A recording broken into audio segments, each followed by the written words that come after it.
Hey, what is up, guys? It's your boy KCM, What Ifs.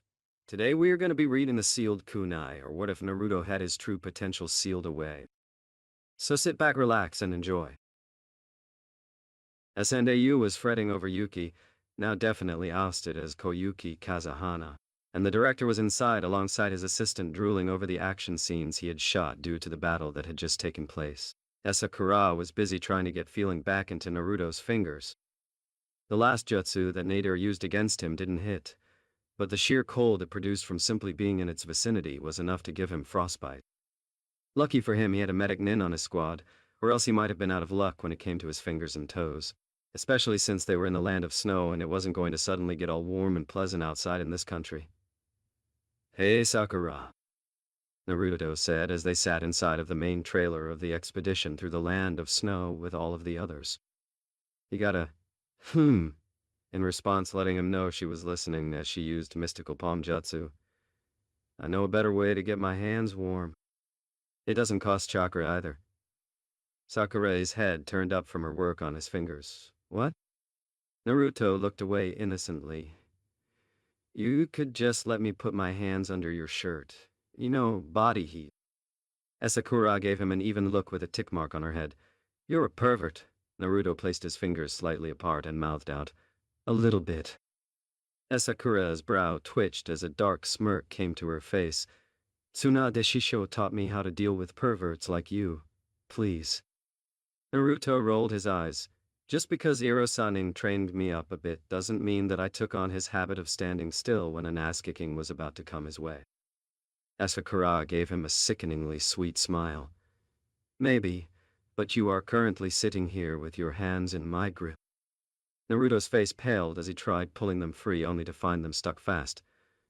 "So watch yourself from now on, okay, Taichu?" Naruto gave her a stiff nod. "You got it, Sakura." "Good," Sakura chirped as she tugged on his cheek. Naruto sighed in relief when she stood up and walked away from him. "Okay, do not do that stuff with Sakura. She does not find it cute in any way." He started flexing his fingers out. "Sakura did really good work. Why did the idea of her pummeling me actually turn me on, though? God, there's something wrong with me. Irokaifu's roots run deeper than I thought." Naruto's thoughts were cut short when Sai and Tenten entered the room and sat down at the table. Naruto, getting in the spirit of the predicament as team leader, put his proverbial game face on. "What do you guys have for me?"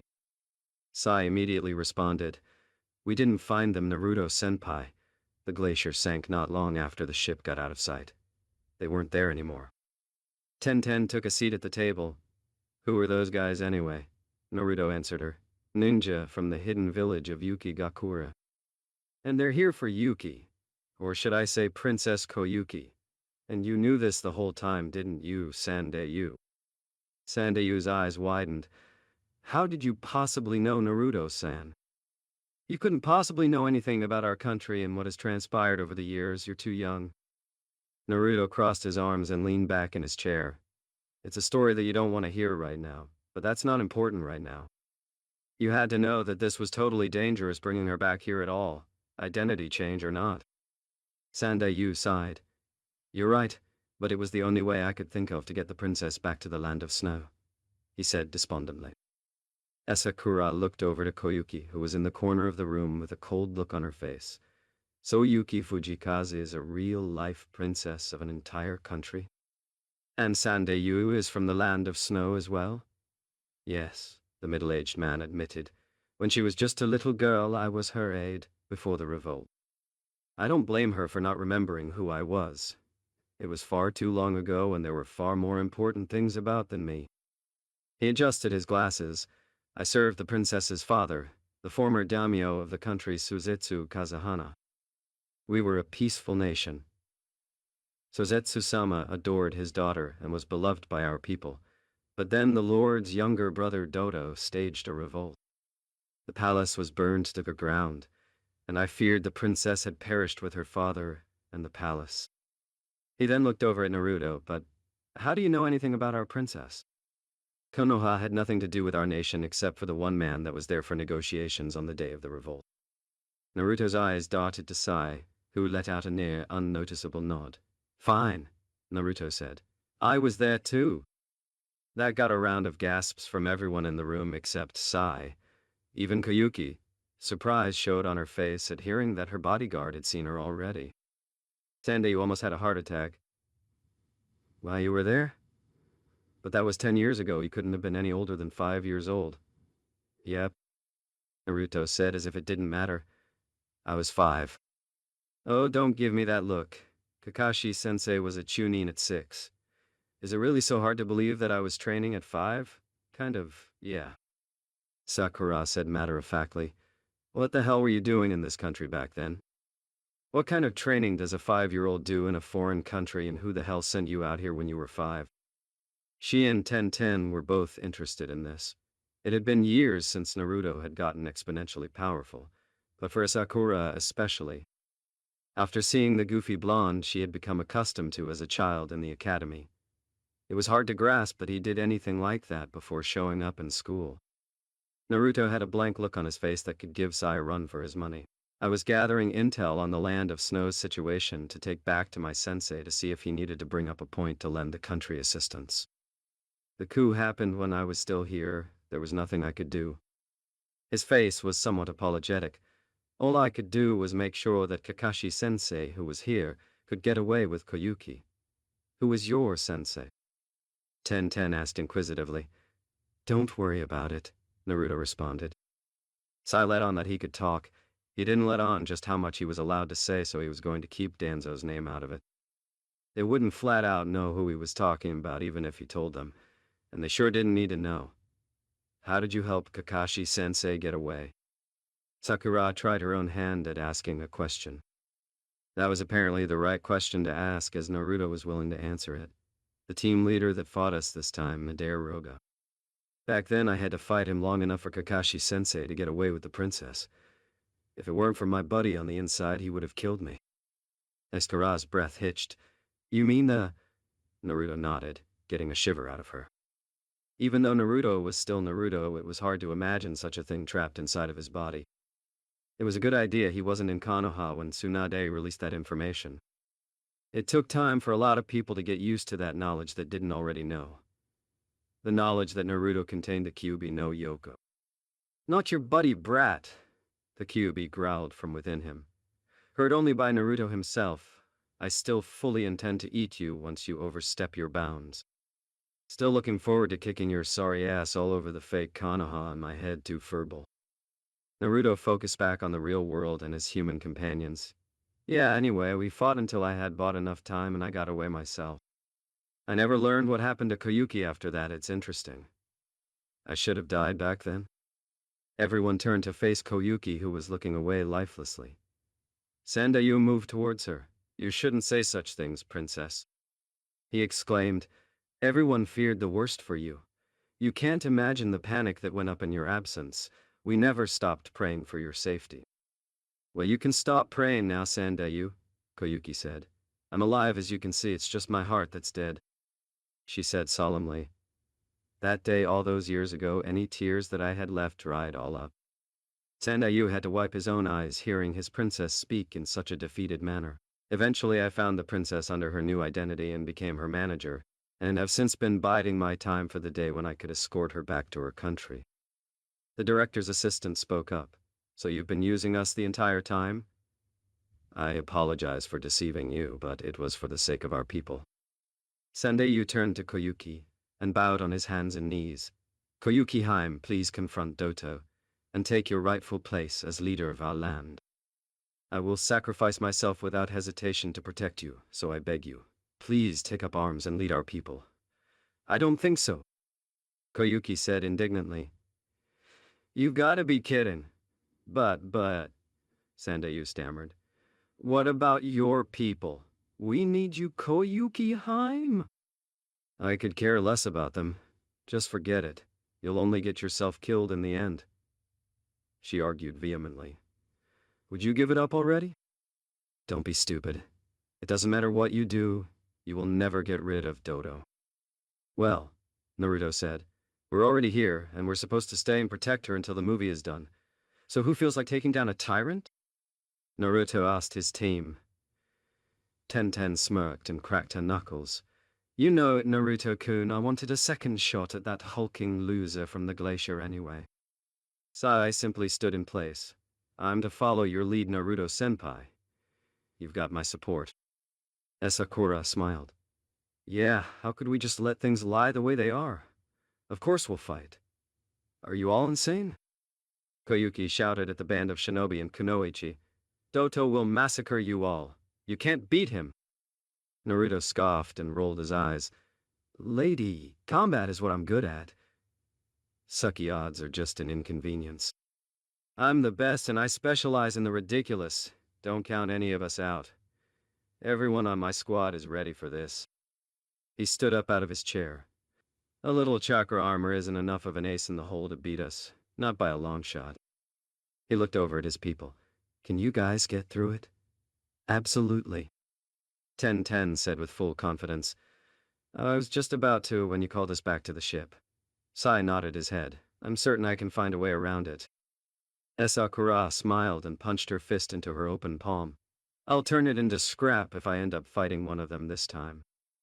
The director started speaking quietly. As long as there's hope, there is a dream. As long as there is a dream, there is a future. This is perfect. What a perfect theme for the final chapter of the Princess Gale movie. Asakura looked at him with a sweat drop. Are you seriously going to keep filming after everything that's happened? The director nodded with self-assurance. I told you all back at the glacier, the movie's simply evolving. I mean, just think about it. How often do you get to make a movie with real princess? This is the opportunity of a lifetime here. You're right. The director's assistant started liking the idea more and more as the realization set in. The buzz is going to be enormous. Even the making of will be a hit. We're sitting on a surefire blockbuster here. Hey, Koyuki shouted only to be cut off by Sai of all people. There's only one course of action available to us in the current situation. The usually quiet teen said firmly, now that Dodo has discovered your identity, you will never be allowed reprieve. The only option is to fight to get through this. Naruto stated the changed status of the mission. So, in addition to keeping the princess here in one piece, we also need to finish off Doto. Otherwise, this thing is never going to end. Koyuki got progressively angrier listening to everyone. Stop joking. This isn't some movie, there's no such thing as a happy ending. The director shouted right back, his mood noticeably far better though. Of course there is if you're willing to fight for it. Naruto called Sai in close. Is there any way you can send one of your ink animals back to Konoha, or are they not fast enough? Sai shook his head. No, by the time they would manage to get there everything here would be over with anyway. It would be pointless, Naruto-senpai. Naruto frowned but nodded. Well, it should still be just fine. Nadadare is Dodo's heavy hitter, and even he shouldn't be too much trouble once I get past that armor of his. You and the girls are more than enough for this. He then spoke up to Sandayu. Well, this is seriously stretching the limits of the contract, but I hate leaving business unfinished. You've got us for as long as this lasts. Sandayu spoke quietly with tears in his eyes. All of you, thank you so much. The director looked at the scene eagerly. Oh yeah. That settles it. We're definitely going along with this picture. And you can bet this one will have a happy ending, the assistant said. The entire time Koyuki was looking at everyone in the room with a sense of utter detachment. For the next few hours as the caravan traveled, Naruto and his team came up with a plan of action for who would be fighting who in case Nadare's team decided to attack again. Per the requests of everyone else, the dynamic didn't change too much. Everyone wanted the chance to finish their own battles from before. Especially 10-10, who saw the use of chakra armor as a cop-out way to fight, even for a ninja. The contingent came to a stop outside of a cave as directed by Sandayu. Our hideout is not far from here. It is just beyond this cave. Once we've finished shooting here, we will pass through to the other side. And then my people can rest easy with the fact that they have their princess back. He was visibly excited about having Koyuki back in the country. The director was completely agreeable with this. It would probably bring some good footage. All right then, people, let's get this show on the road. Director, there's a problem. the director's assistant shouted. Yuki has up and vanished again. Naruto palmed his face upon hearing that. Stupid bitch. She's seriously testing me here. How do you protect someone that seems to have a death wish? A small black rat ran up Naruto's leg and into his hand before turning into words. And Sai is still awesome. With that, Naruto's body flickered away from the caravan. Sakura looked around with her hands on her hips. Where's Naruto? We need to find the princess. Ten shrugged. He was just here not too long ago. Naruto-senpai is handling the situation, Sai said, scaring both girls with his presence on top of one of the trailers. He was drawing absently in his notepad while speaking. He should be back shortly. Koyuki was frantically running through a snowy forest away from her crew as fast as she could. There's no way. Absolutely not. I won't go back there. She was so intent on running she failed to notice herself slip in the snow and fall downhill until coming to a stop. She simply lay down there, unmoving with her eyes slowly drifting closed. You lied to me, father. There is no spring in this country. After a short while, she opened her eyes to the sound of footsteps only to find herself staring at a pair of shinobi sandals. Her vision turned upwards to see Naruto standing over her. You know I've done my fair share of both, and I have to say, it feels better when you face down your problems instead of running away all of the time. Now let's go. Everyone's waiting. Naruto picked her up piggyback and carried her back towards the others. This has turned into a fine clusterfuck, hasn't it, princess? He said in a conversational manner. Maybe next time you should shoot your movies somewhere like in the Land of Moon or the Land of Demons. You never hear about this kind of stuff happening there. Why did you even bother coming after me? Koyuki said as she put up no resistance to being carried by Naruto. And how the hell do you even keep finding me? Naruto laughed to himself, because it's my job. Even if I didn't want to, I would still do it, and I can find you because me and the people I'm working with are good, and I just so happen to be the best. Koyuki smiled slightly at that. Modest, aren't you? Naruto grinned. Well, if you don't believe in yourself, then who else is going to? Her smile dropped back into her usual cold expression. Well, you can drag me back all you like. All I'm going to do is act in front of the camera. That's all. You got that?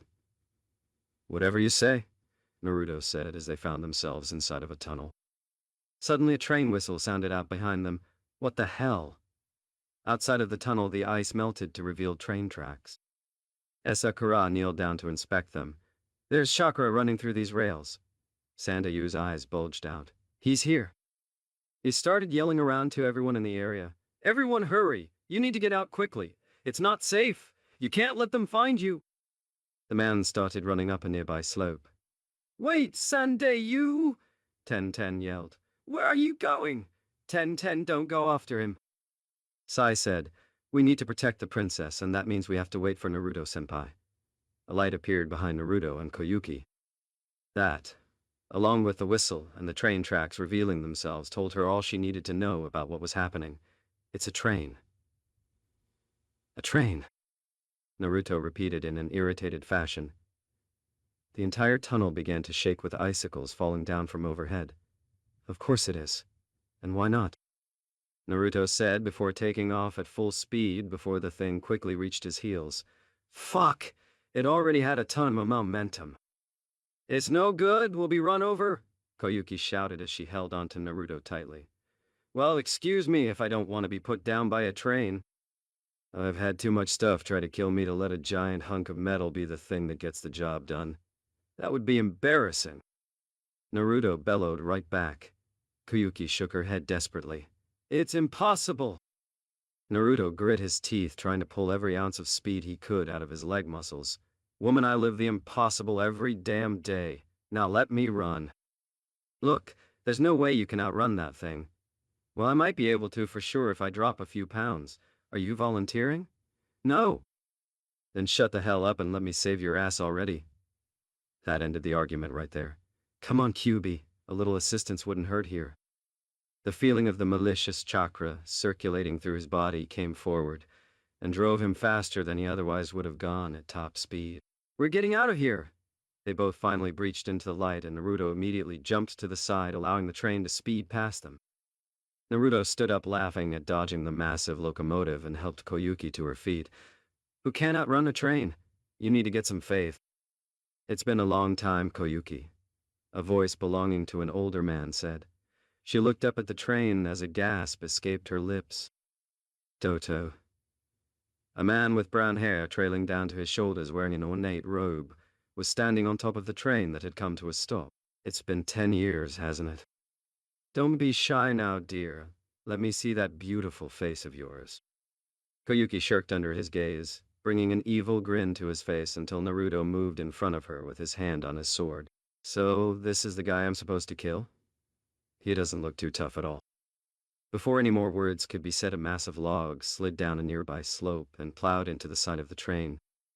At the top of the hill stood Sandayu in samurai armor, along with many others garbed in the same. Do you see it, men? Our beloved princess is here to watch over us. With her at our side, victory will be ours. As the men all cheered out, Sandayu drew a sword from his hip. Doto, we have waited a long time for this day of reckoning to arrive, Sandayu Asama.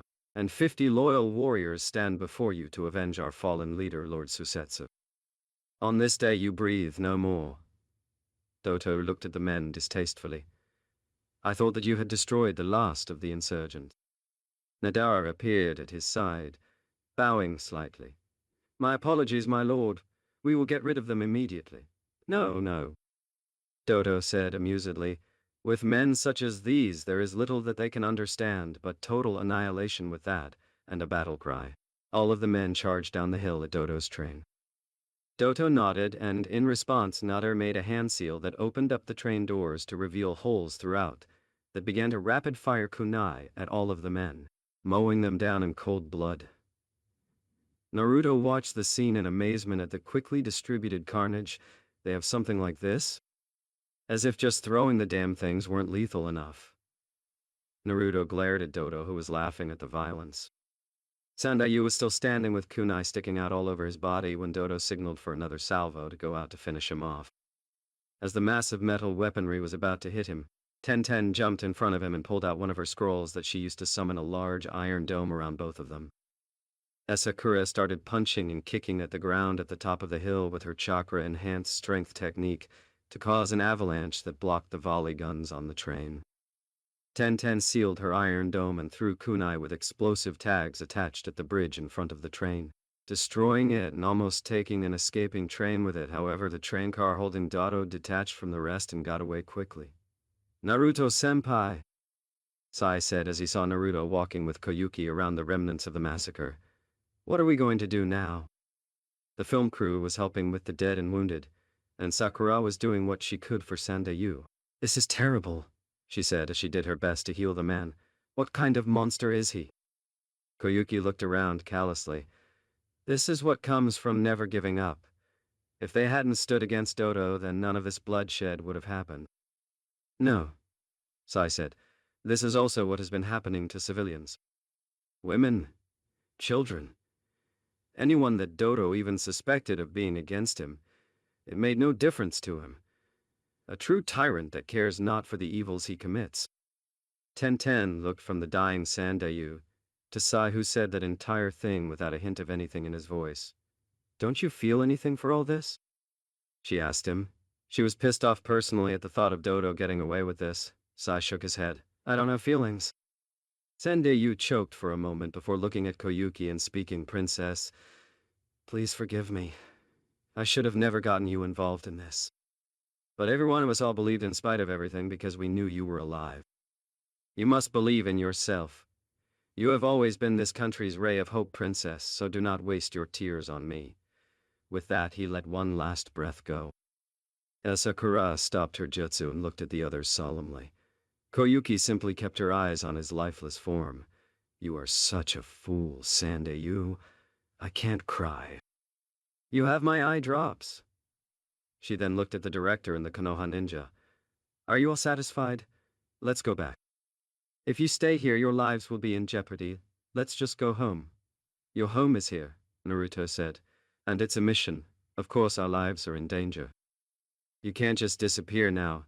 Dodo knows you and he'll keep coming after you until you're dead. No amount of running is going to keep him away. What would you know about it?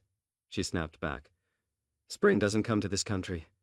Our tears are frozen over and our hearts are hardened with the cold. No, Naruto replied. That's him. He said as he pointed at Sai. But you could change this country yourself if you would just face up to what you know you have to do. Asakura's fists shook in anger hearing Koyuki speak so cruelly. Sendayu believed in you.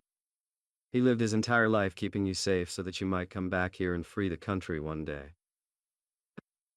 You haven't even shed one tear for his sacrifice because you're a coward.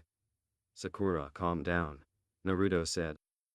Asakura stopped herself, realizing she was about to walk up to Koyuki and hit her in the face. Her muscles were tense to deliver the punch when Naruto's voice stopped her. Hitting her won't change anything or bring anyone back. Koyuki tried to walk away when Ten stood in front of her with a firm look on her face. Sorry, but you can't just do as you like in this instance. Koyuki then gasped at something behind Ten. A blimp rising up over the nearby cliff. The large man, Mizore, aimed his retractable hand at Koyuki from his spot at the bottom of the blimp and snatched her up swiftly. His female partner Fubuki threw kunai at them that branched out into jagged ice trees that the others were forced to dodge. Motherfucker! Ten shouted.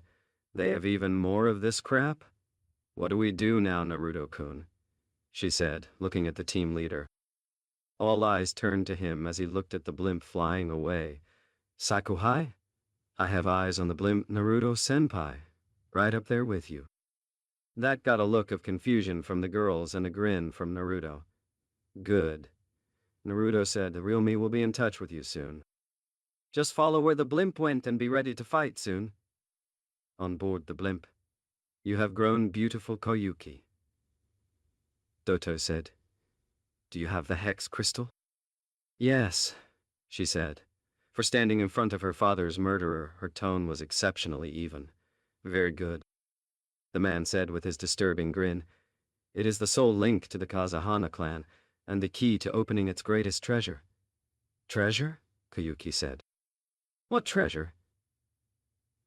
She didn't know about any kind of treasure. Dodo stopped, trying to come up with a term for what he wanted to say. Obtained control of the kingdom from your father. The resources of the clan were all but gone.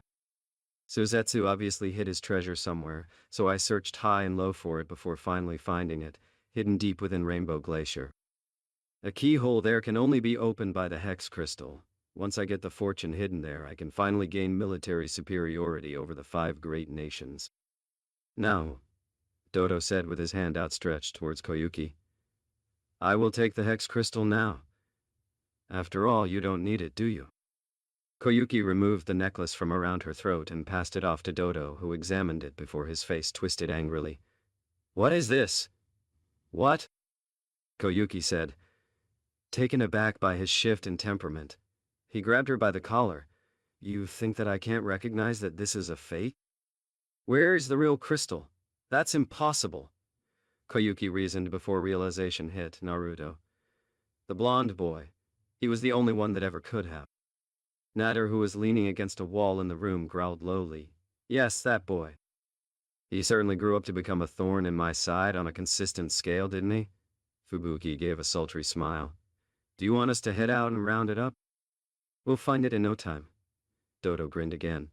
No, that will not be necessary. Why bother chasing after it when the group will show up for their princess of their own volition? All we have to do until those rats stumble upon us is to just wait. He never took notice of the actual rat, in black and white, scuttering across the corner of the floor. Dodo's fortress, prison level. Koyuki sat by herself in a cell with her knees up to her chest. Every few seconds, 2 armed guards would walk past her cell as they kept watch over her. As they walked out of sight, she heard sounds of struggling followed by complete silence. A matter of moments later, Naruto appeared in front of her cell with a kunai in his hand. Well, look at you. Prison doesn't suit such a pretty face. Would you like to leave? She looked at him in shock. How did you get here? How did you even find this place? Naruto picked his ear. I was on the blimp with you the entire time. It's not that hard to hide from these guys. Take away that armor of theirs and their practical skills suck. Why the hell didn't you get me off then if you were there the entire time? Or better yet, why didn't you just defeat them all and end it there? She hissed lowly with a tick mark having formed on her head. Naruto gave her a deadpan look. Yes, because you and me jumping off of a blimp at least 1,000 feet in the air would have ended well. And then if I had killed everyone on board the blimp, I'm personally trained to safely land it and make sure that we all survive, instead of die in a miserable, fiery crash in middle of a winter wasteland, he said sarcastically before poking at the lock with the kunai. God damn it. He cursed lowly when it proceeded to shock him.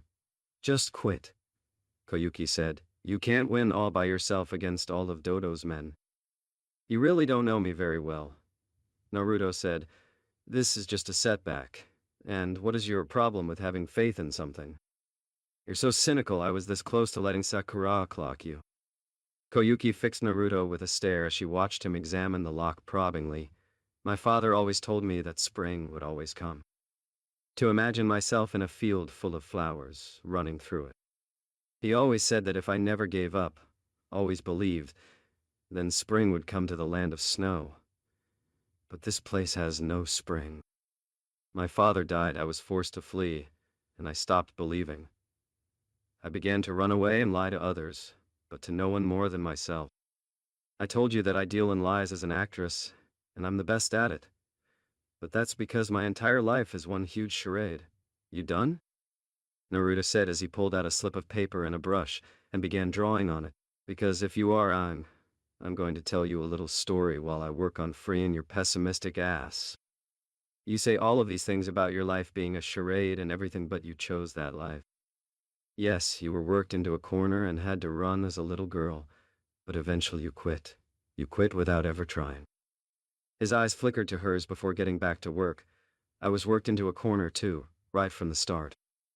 I have within my person a murdering, malicious, palpable mass of living chakra in my head, or belly, one or the other. I never really figured it out. Either way, it was placed there moments after my birth by my father, to protect a village that spited my existence all throughout my childhood, that refused to acknowledge me as a child. So do you want to know what I did? What? Koyuki asked. I worked my ass off. I underwent detestable training for years and became a ninja for my village.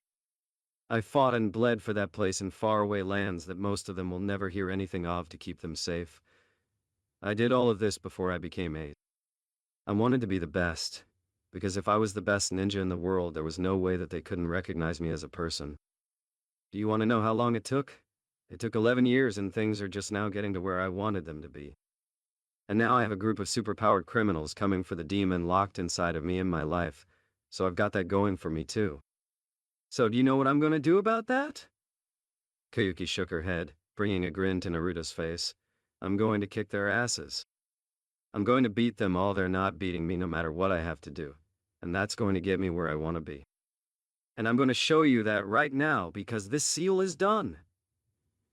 Naruto stood up, making one-handed sealing technique. Elemental absorption. He slapped the finished seal tag on the bars and held his hand to it.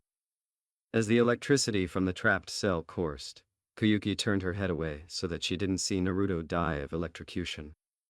After a few seconds, when she didn't hear his body hit the ground, she opened her eyes to see electricity coursing around Naruto stuck to the seal.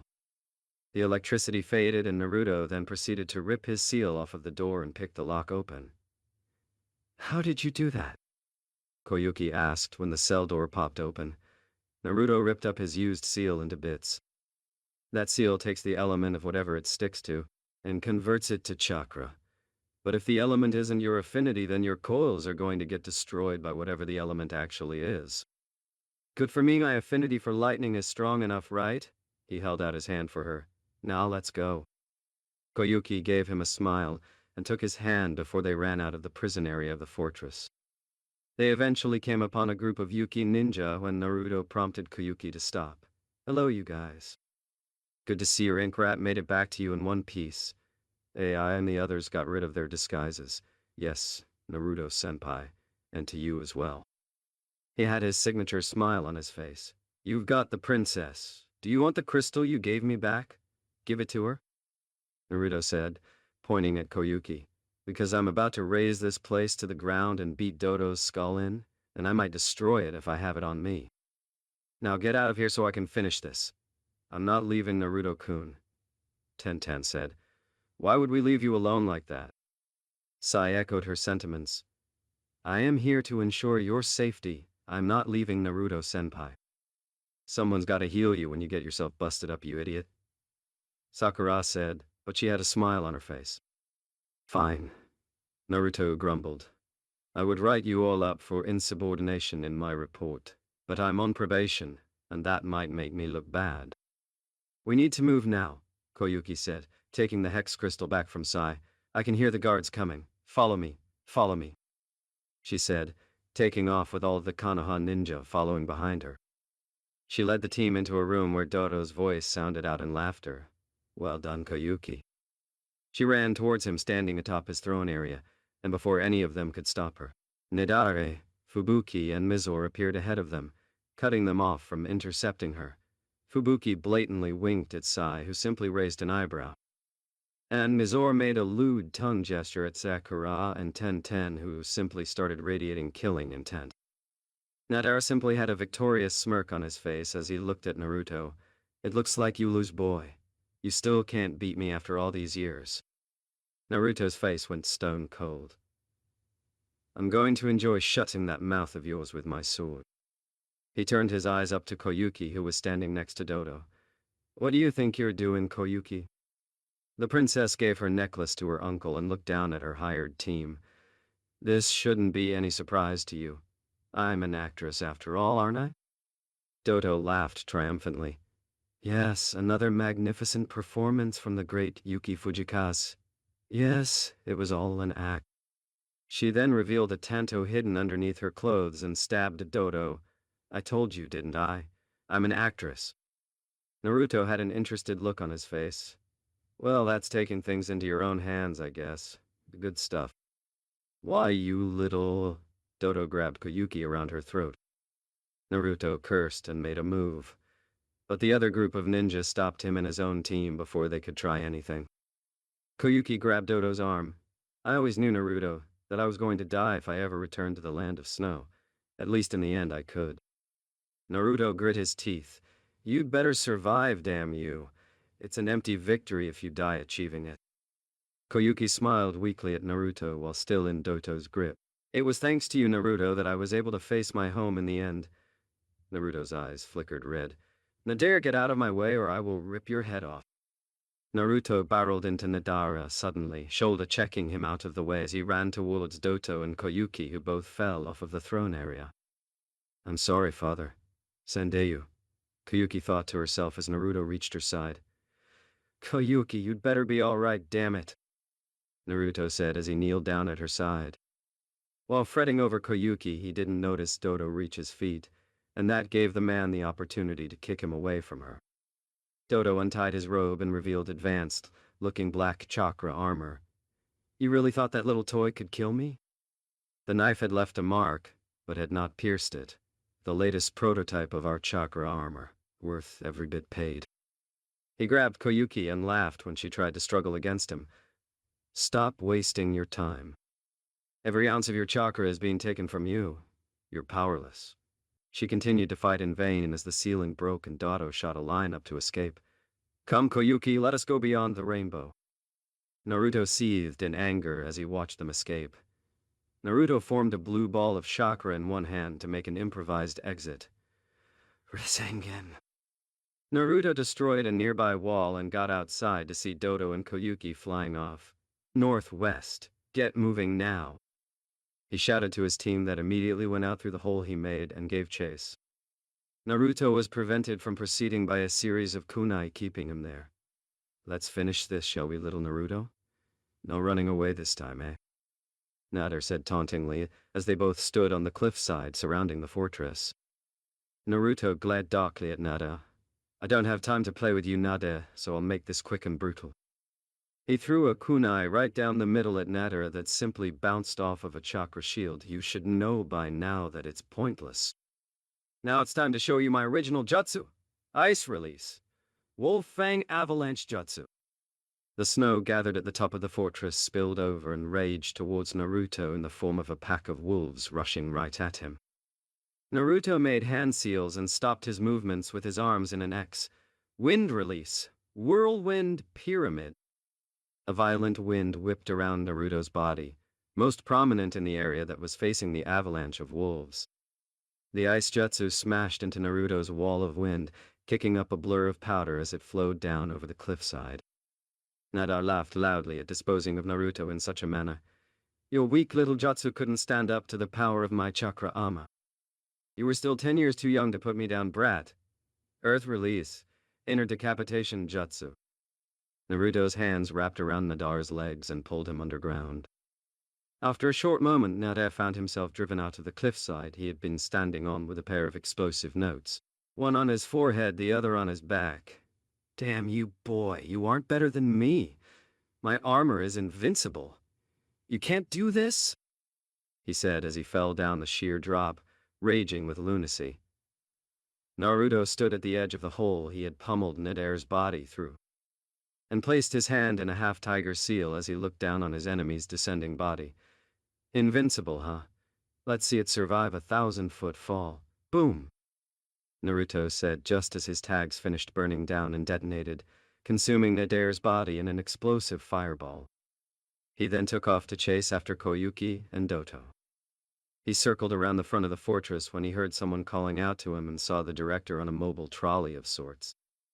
Naruto smirked. He wondered how fast that thing was.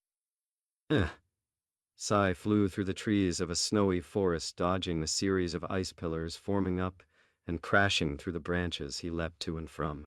Super Beast's imitation picture. Sai drew up a flock of birds to fly off at his enemy to buy himself some space. Oh, come on, sweetie, don't you want to chill out with me for a bit? Fubuki said as she saw Sai's birds incoming and allowed them to bounce off her chakra shield from her armor. You should know that won't work by now. Due to the destroyed birds, a mist of ink surrounded Fubuki that she came out of looking around for Sai. Come out wherever you are. All right then, peekaboo. Fubuki turned to see Asakura leap out of the ink mist and drill her straight in the face with a hard right hand. Her body was sent flying through the forest, taking out trees that crashed down all around her. Sakura let out a sigh of relief and wiped her brow. Finally! Thanks for that, Sai. That bitch was getting on my nerves.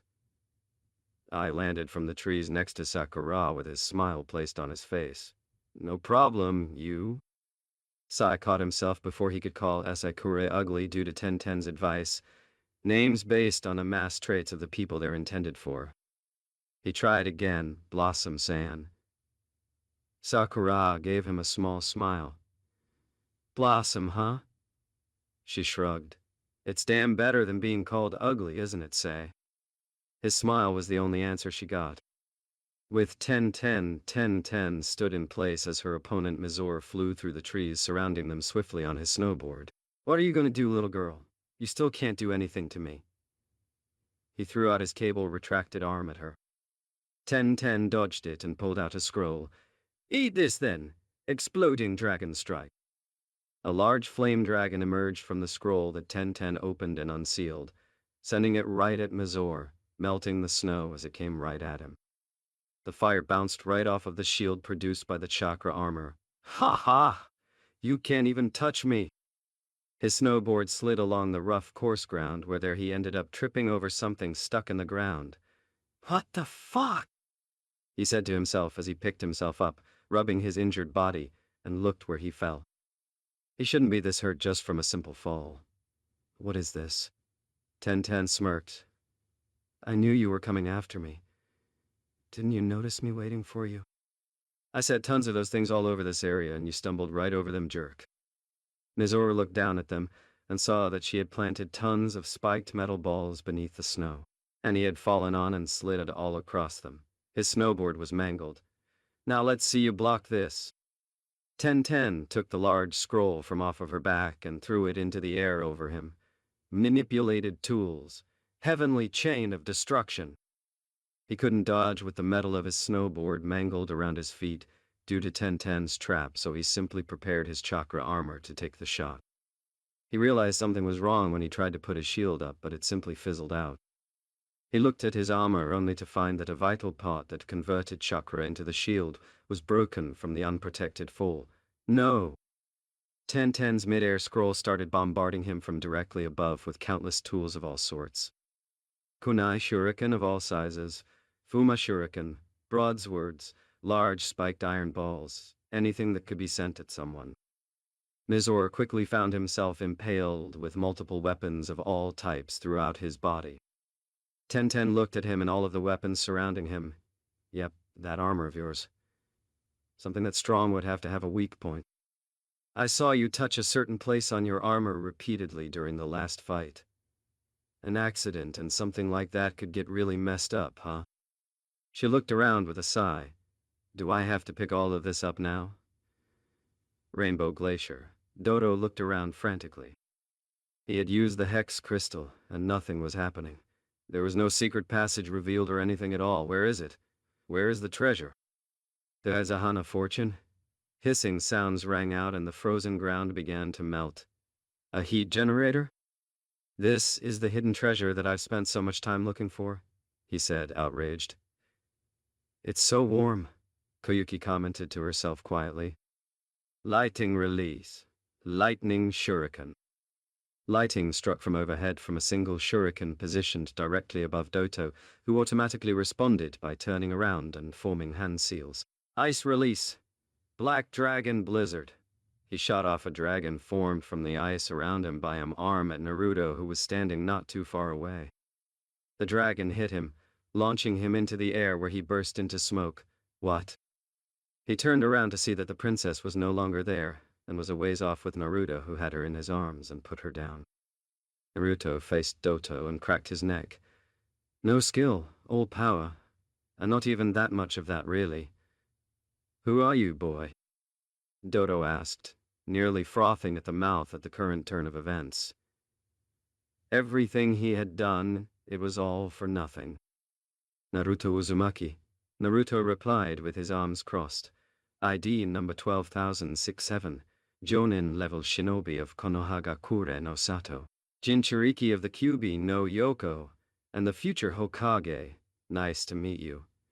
Koyuki looked at Naruto with his game face on. Naruto, please, don't die.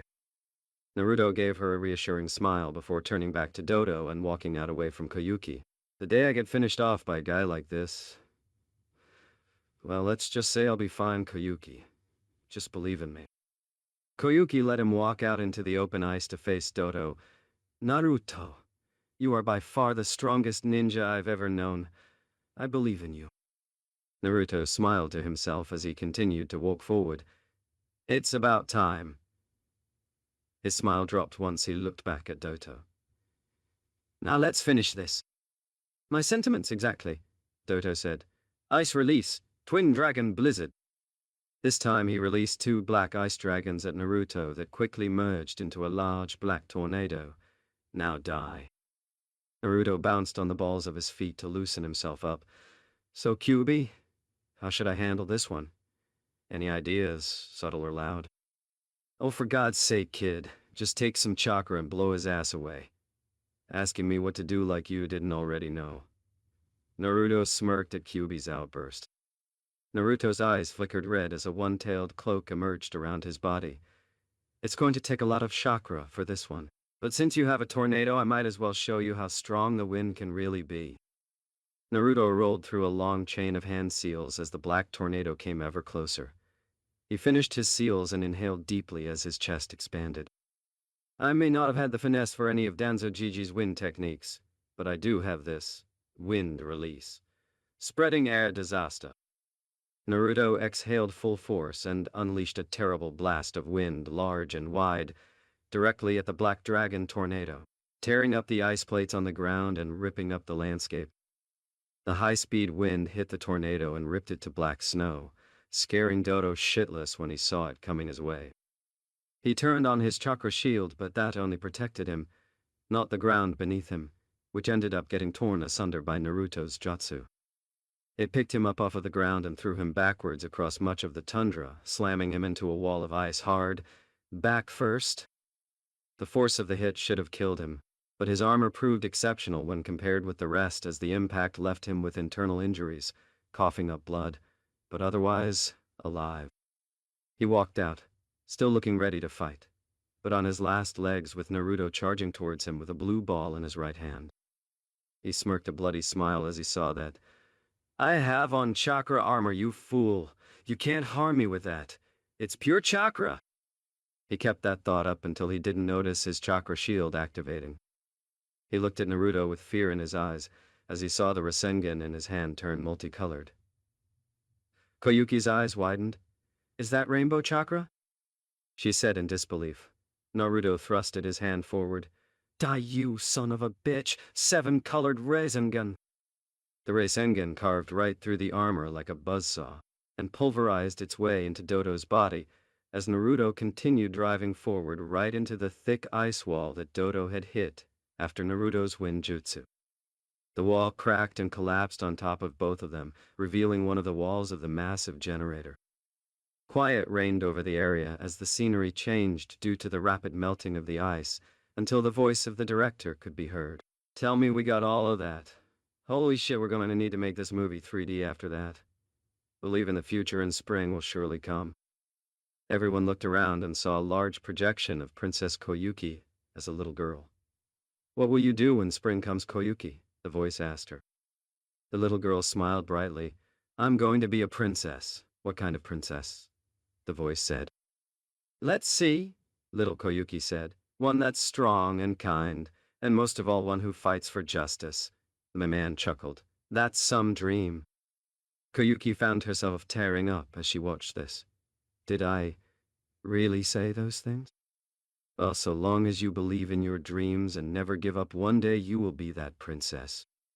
A man then appeared in front of the image and put the necklace around Koyuki's neck. You can see it, right?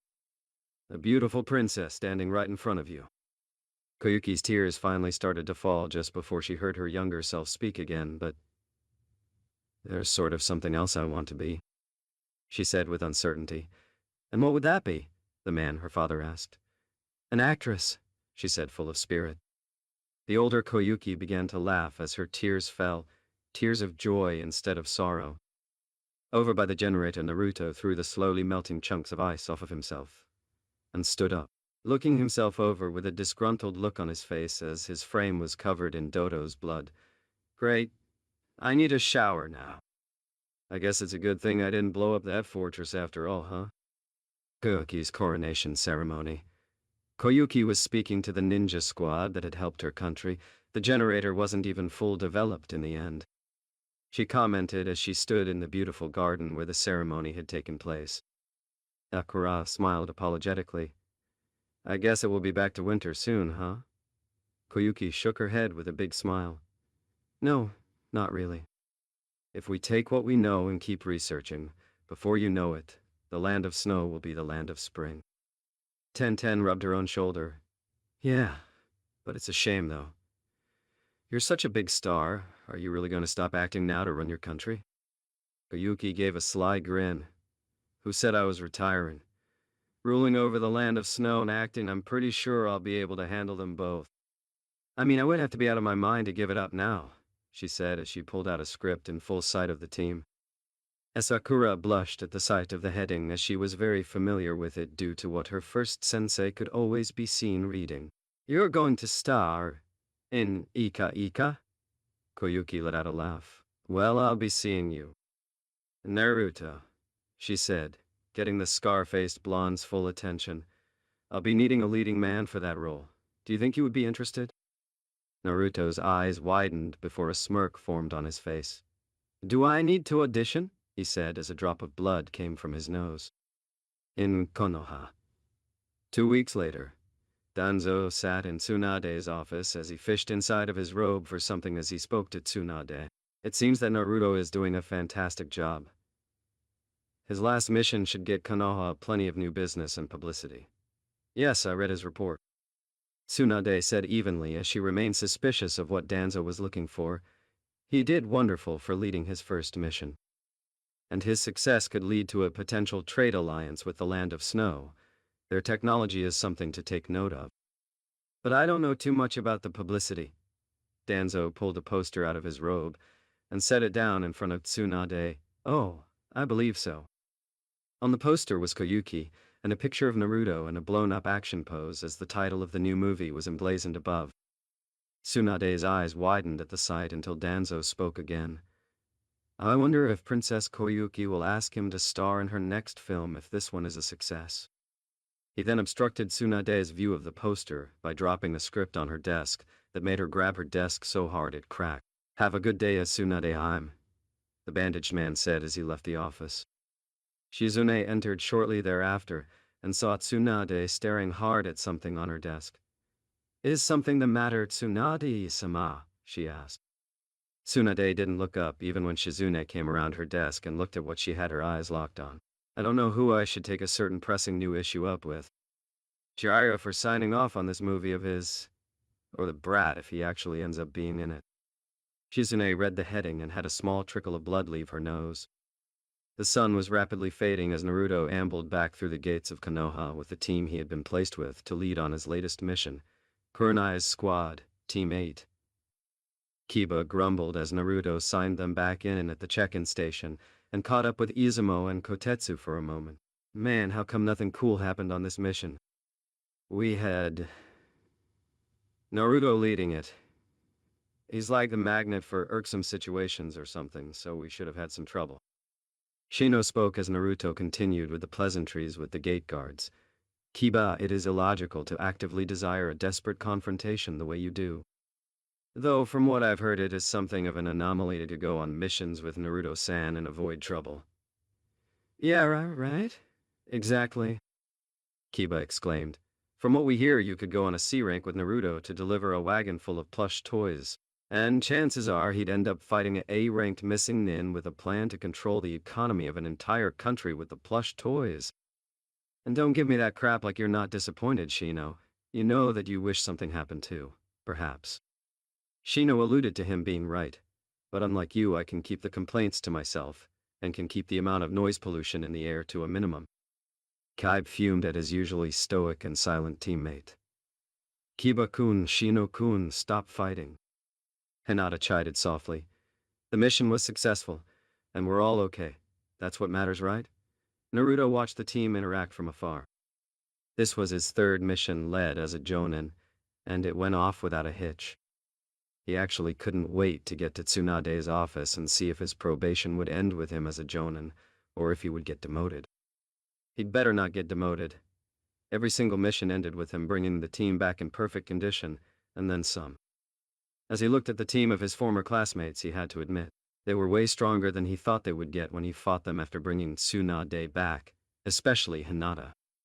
His incident with her was either going to make her or break her, and apparently she had enough fight in her at the time to have that episode end up building on her character. Getting promoted was proof of that. She was still sweet as could be, and he could tell she still had a little something for him, but damned if it wasn't manageable now. He could easily work with her, and from the looks of things she could be the voice of reason between the two extremes of emotion and logic that resided on her squad. It was clear she was skilled enough in a fight, or else she wouldn't have been promoted in the first place. And of course it never hurt that she was absolutely gorgeous. Kiba and Shino were stronger. That much was clear just from looking at them. And Akamaru, who was fucking huge. God, how did he miss that during the Chunin exam, and Suna he was there to watch. Anyway, after his last mission with Team 10 as well, it was evident that everyone was stepping their game up for the future and he was proud of them. Why he was proud of them he didn't know. They were friends of his. He would hang out with Kiba when they ran into each other sometimes. Good times. Shino was actually ballsy enough to head into the forest of death every now and then. Not so good times, actually. And then Hinata. When Neji asked him for spars every now and then, she would sometimes watch and talk to them afterwards. She never wanted to fight him herself, though. Still, she was good company. All right, everybody, Naruto said, directing their attention back to him. Good work. That was quick and clean, my kind of mission, actually.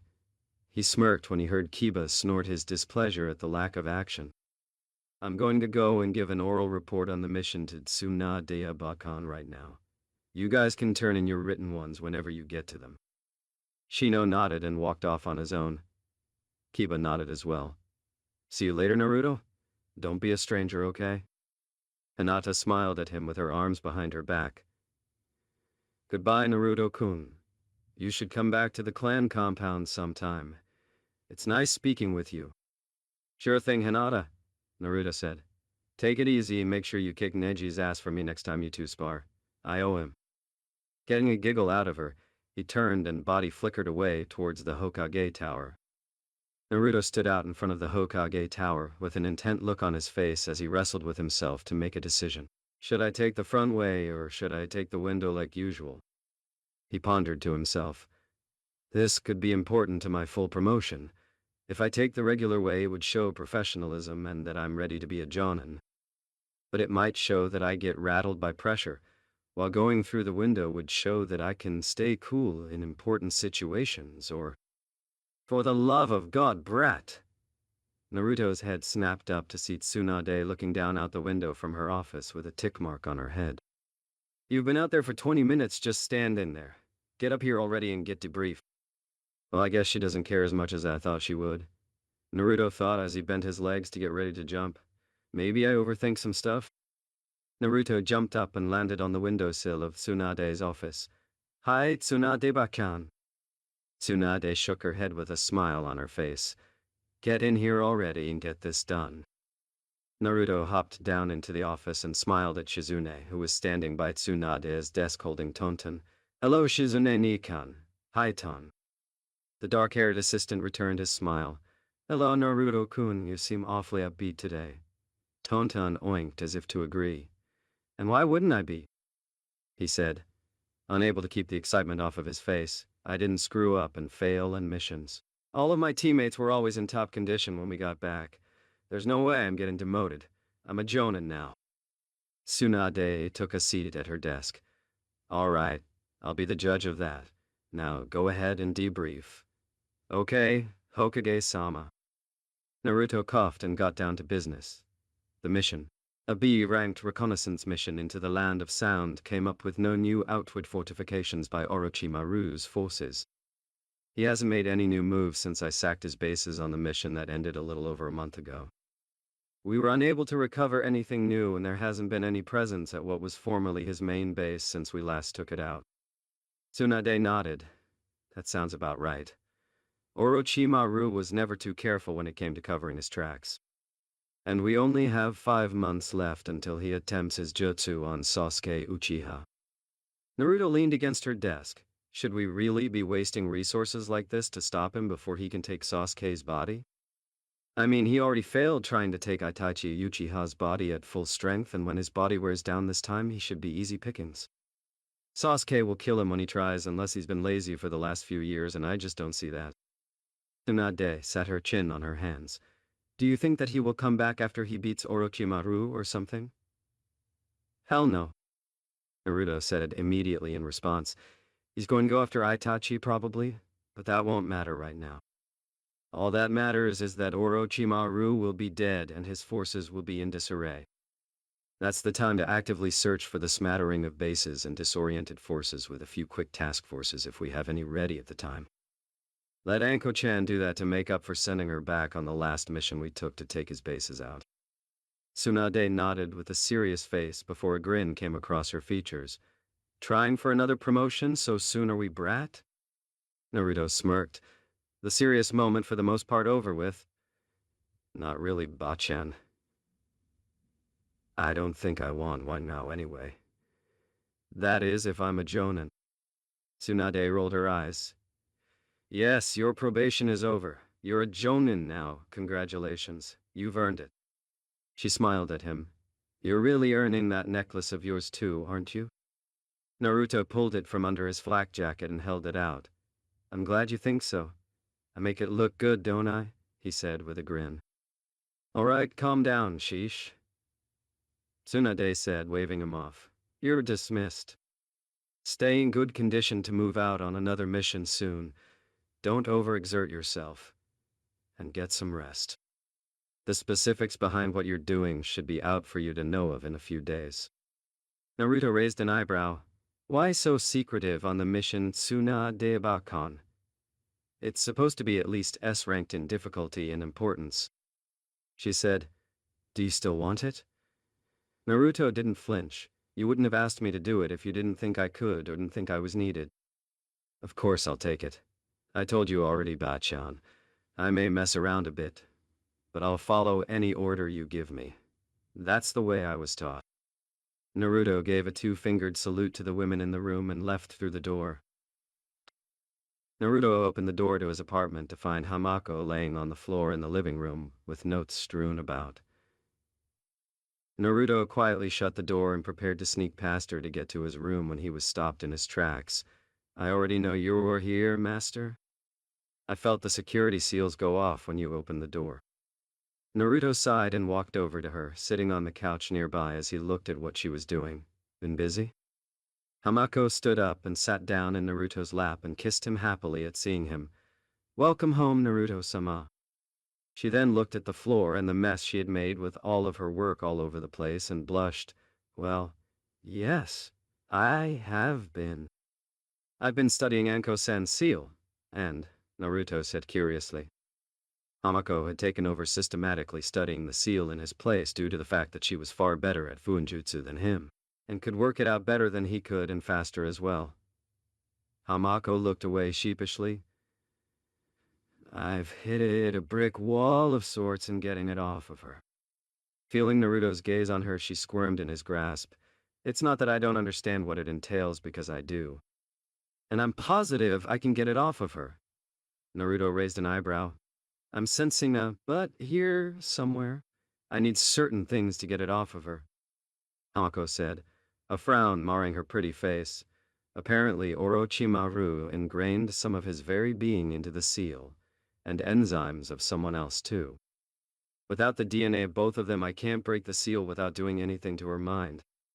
It could either stunt her abilities and mental to physical capabilities or break her mind altogether. Orochimaru is a true villain. He won't even bother taking it off of her the way he did with Tayuya-san because he still sees use in keeping it on her, unlike Tayuya. Naruto returned her frown. "I'm guessing you weren't able to get any of Orochi team's DNA from the hospital, or Ba-chan or anything like that, right?" Hamako shook her head. "No such luck, Naruto-sama." He rested her head in the crook of his neck. "I'm sorry. I haven't told Anko-san that I've failed yet."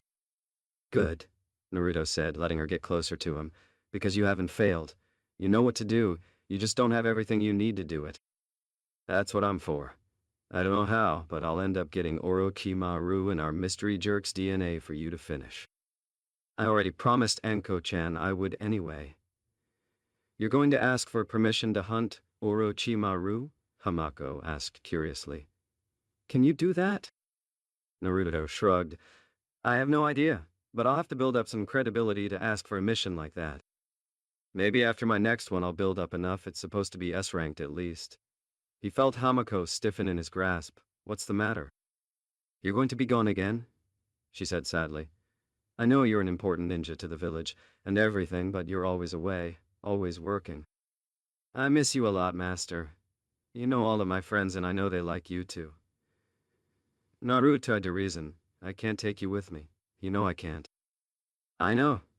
And I love that you keep correspondence with me through our tattoo," Hamako said desperately. "But your friends aren't you? And I don't really fit in with them. They're all ninja except for the Ichiraku family, and I'm not.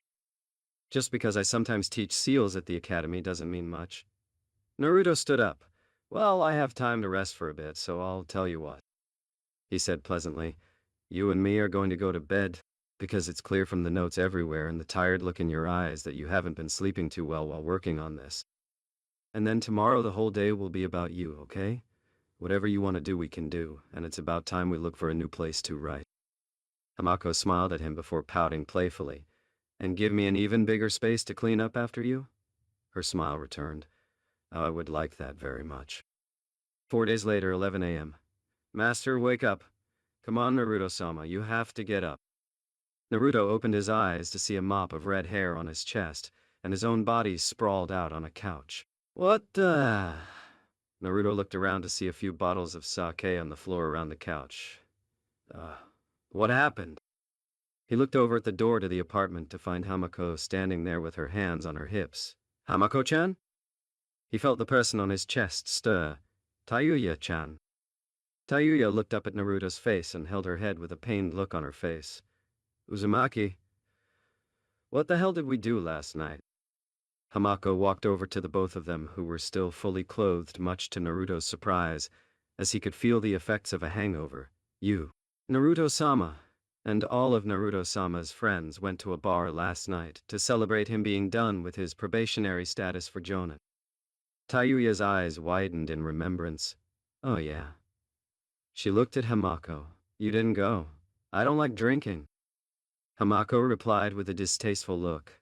I was kind of scared off of it when I saw a few people mix alcohol with experimental fuinjutsu. She shivered in terror. That's why I locked up all of the notes and supplies last night when you two left the complex. It seemed like the wisest course of action available at the time. Naruto's brain was working in slow motion as it muddled through the leftover brain cells he killed last night.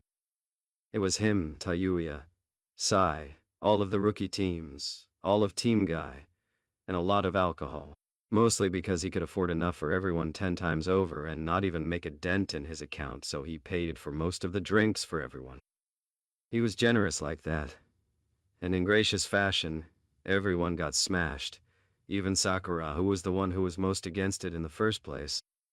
Yeah, she loosened right up once she got a few in her. For sure, even Rock Lee, once he was good and fully tied up by every dude in the building. Hands and legs, tied together, and he still wound up destroying 2 tables and part of the bar itself with the use of only his head, before he finally blacked out, much to everyone's relief. Lee was a mean drunk, even Sai, though nothing seemed to happen to him. He drank. He drank just as much as anyone else, but when it was time to head home, he didn't have a waver in his step at all. Damn Sai could hold his liquor. As if remembering something interesting, Tayuya suddenly pointed at Naruto and smirked. Ha ha, you made out with the girl with the buns in her hair last night. Naruto raised an eyebrow. He did make out with 1010. A lot. You say that like it's a bad thing. A memory then triggered that got him to smirk right back. I made out with you too, Tayuya-chan. All the way back here, apparently. Yes. Hamako said plainly as she put 2 glasses down in the kitchen and started fishing through the cabinets for some kind of medicine. You did. And you probably would have done more if Tayuya-san hadn't passed out on top of you, Naruto-sama. Ha! Naruto said to a stunned Tayuya. Not stunned because things might have gone further. She was actually kind of disappointed that they didn't. Stunned because she passed out first. You lightweight, you passed out first. I'm still the reigning champ. He looked at himself and saw that he was extremely dirty and disheveled. I don't know why I look like this from making out, though. Were you that rough with me? Ignoring his question and focusing more on his teasing of her ability to imbibe in the drink, Tayuya poked Naruto in the stomach. We all don't fucking have demons stuck inside of us that help us process poisons and the effects of alcohol through our systems, you fucking ass. If you didn't have the Kyuubi, I would have put you down. She went back to holding her head. God, I feel like that fat-ass Jirobo tap danced on my fucking head. Hamako placed a glass of some orange substance in front of her face. This should help with feeling in your head right now. Tayuya took it and she handed the other to Naruto, who quickly drank it down and cringed for a moment. Naruto-sama, there's a message for you to show up at Hokage-sama's office immediately for a mission. So today's finally the day? Naruto groaned, moved Tayuya off of him and stood up. Damn, is there time for me to at least wash up and change? I smell like a complete drunk right now. Tayuya held the glass of what Hamako gave her in her hand. You are a drunk Uzumaki, you just control yourself better than most. Get it through your head. You do this every time you're home. I don't see how Hamako here is even able to put up with taking care of your ass. So? He said, moving towards the bathroom. I'm taking a shower and changing before I go. Tsunade Bakan is going to be pissed off even if I do show up on time because I smell like booze. So if I'm going to be in trouble no matter what, I might as well smell fresh when I am and give the monster headache time to go away. Kyuubi better get to earning his rent. Fuck you, human, I'm not the cure for all that ails you. Kyuubi mentally butted into Naruto's conversation vindictively. You are today. Naruto shot back as he entered the bathroom and flipped the lights on. Tayuya finished downing Hamako's apparent remedy and cringed like Naruto did at the taste. All she knew was that crap better have worked.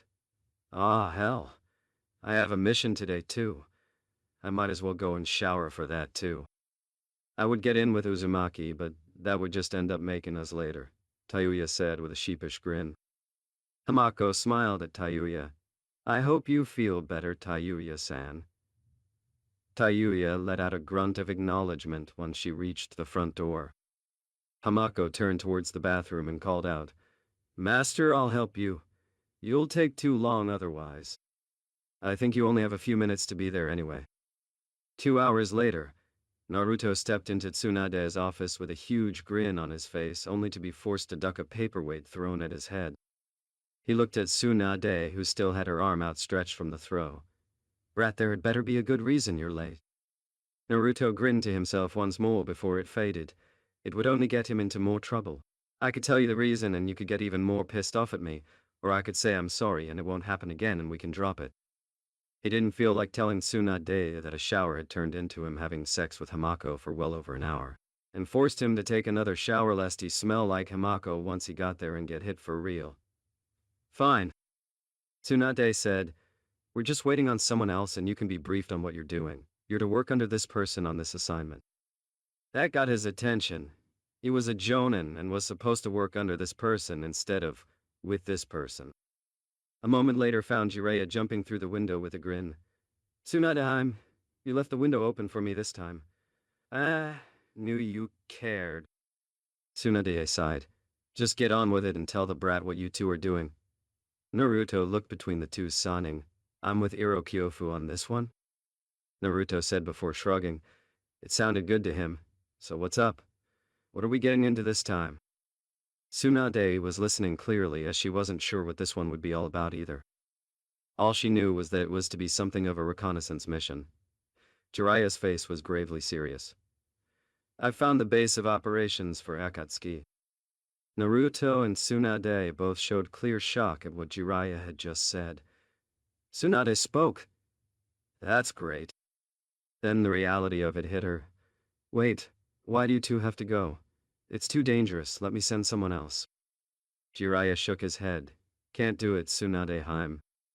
Nothing spoils quicker than information, and you can be sure we won't have a surefire window to enter the village for long.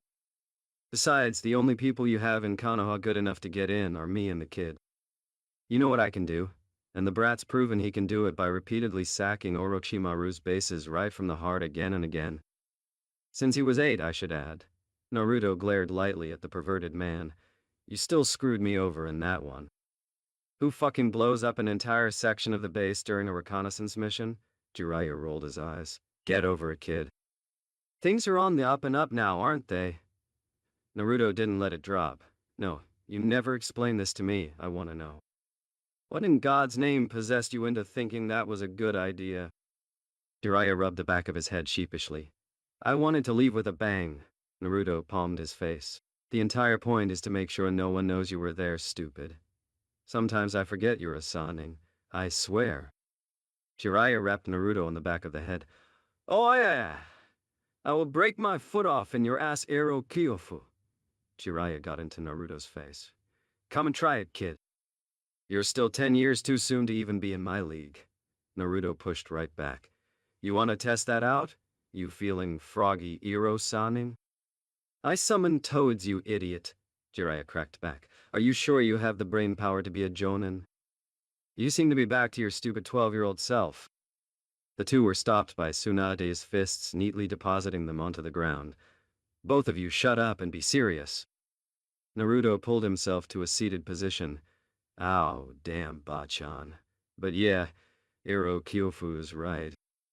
We can handle this, and besides, who else could you send that actually knew what to look for and could actually pull it off?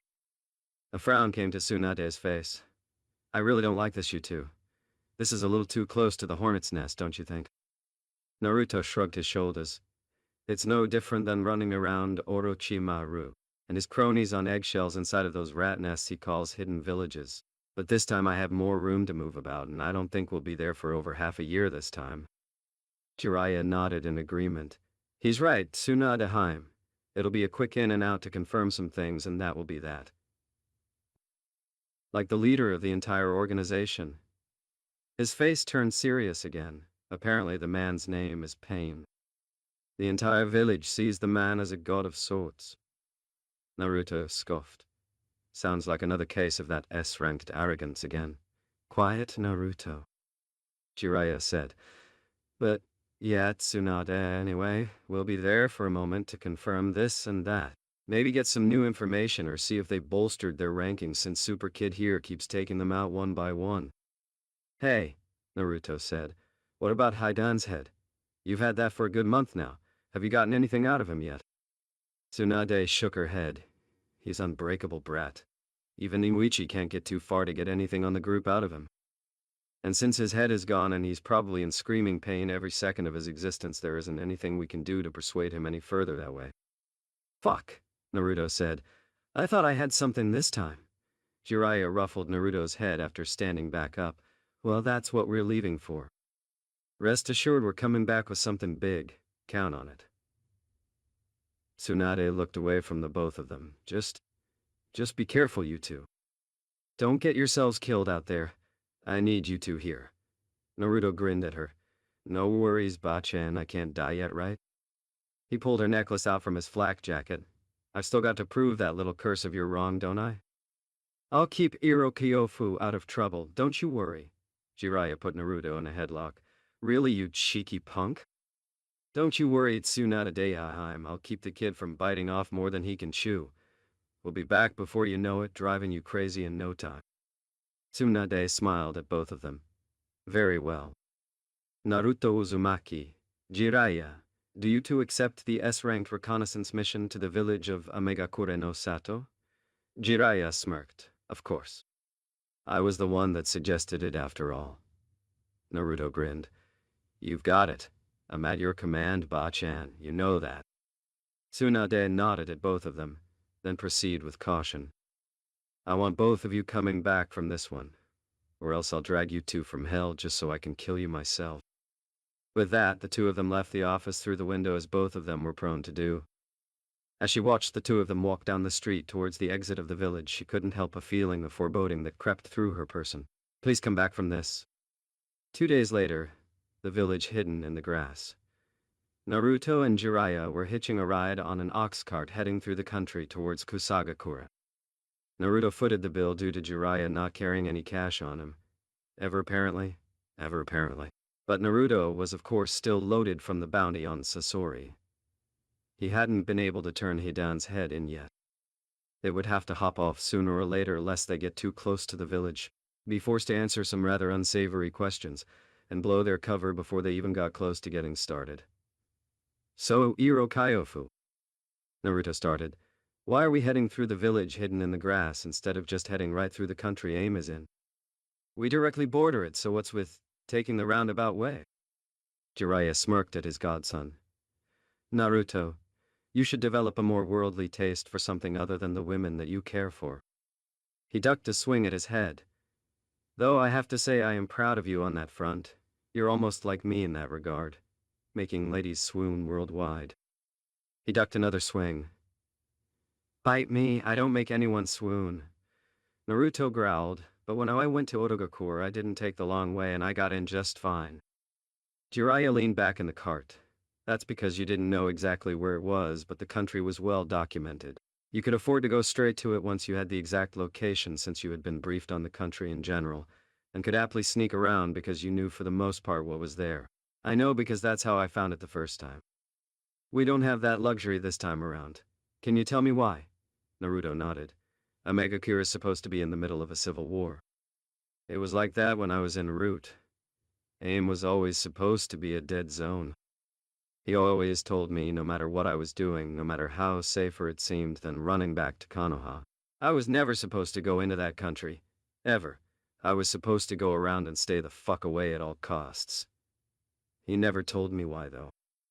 A civil war shouldn't have been any of my business, right? Naruto asked rhetorically. All I know is that it was the only place Danzo ever told me to stay away from with no exceptions. Jiraiya looked at Naruto as he spoke. The old one I gave you some damn good advice, kid. That place is locked down so tight by the guy that runs it that if you bit off a hangnail while you were anywhere in the vicinity, he'd know it. And bust you for littering. Hanzo of the Salamander, Naruto said. Yeah, I know who it is. It's one of the few people Danzo ever cursed verbally for being a fucking fool in his words.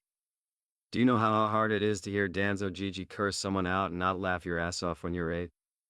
Jiraiya blocked a snort at thinking of uptight Danzo cursing at or about anything. Why does the old mummy have a problem with Hanzo?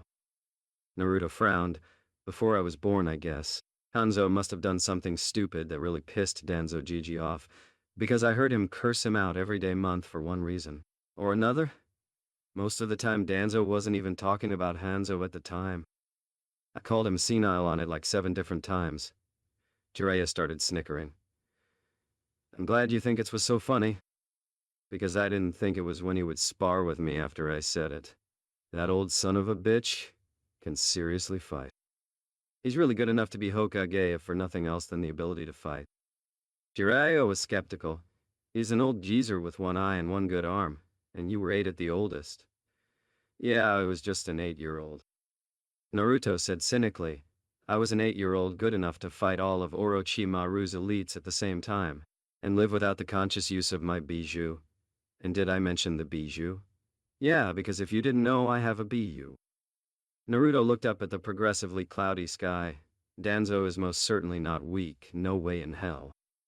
And if you somehow found a way to beat him, in the end, his wily old ass would find a way to take you with him. And that's exactly how he taught me to fight. Naruto raised a fist to the sky that blocked the specks of sunlight peeking through the clouds. Win if you can, lose if you absolutely must. But failure is not an option. Keep your goal in sight. You don't fail. Not en route. No, you finish what you start, and you don't need to survive to complete a mission if it's important enough. Jiraiya looked at the sky as they were nearing the point of crossing over into Amy. They would have to get off soon. It was nearly time to get started. It's been so long since I was last here. He looked over at Naruto, who was still looking at the sky himself, with my first students. Jiraiya spoke. Yeah, kid. That's actually some damn good advice. Hamako entered the Hokage Tower with her usual serene smile on her face. She had a stack of papers in her arms, letting those around her know this was a business trip. But from the look on her face, it was as if she were taking a nice morning stroll. As she neared Tsunade's office, she said good morning to the shinobi stationed inside as Tsunade's assistants, and the like before making her way to Tsunade's most trusted one. Hello, Shizune-san. I have an appointment with Hokage-sama this morning. Shizune gave her a smile. It's nice that you actually make appointments instead of just dropping in like Naruto-kun does. How he never drops in when she's busy, I'll never know. Hamako let out a small giggle. Naruto-sama is good like that. He doesn't like being formal outside of missions, though. May I enter? Yes, you can, Shizune said. Go right ahead. Hamako bowed to Shizune and headed inside of Tsunade's office. The head of the female Kage looked up at her and gave her a smile. Hello, Hamako.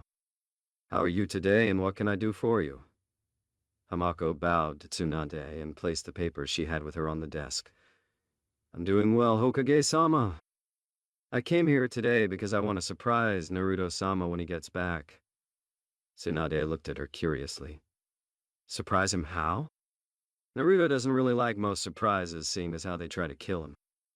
She looked at some of the papers Hamako left on her desk. I assume you just came from the bank this morning. Yes, I did. Hamako said, and he will like this surprise. Master has an excess amount of spare money due to his frequent higher-level missions. Captured bounty of Sasori, and does not have to readily support me due to my work at the academy. He has a lot of money, and as such I suggest a move from his apartment to an actual home. I've been dealing with this on and off for almost a year now. Looking through more of the papers Hamako carried in, Tsunade got her point. So I assume you're here because you've decided on something he would like, and you're relaying this to me due to him being my shinobi. A nod from the elder blonde woman came from Hamako. Yes, it should be something nice for Master to come home to after this mission he's currently on. Would you like to visit the one I've chosen after it is made official later today, Hokage-sama? Tsunade smiled at her. Certainly.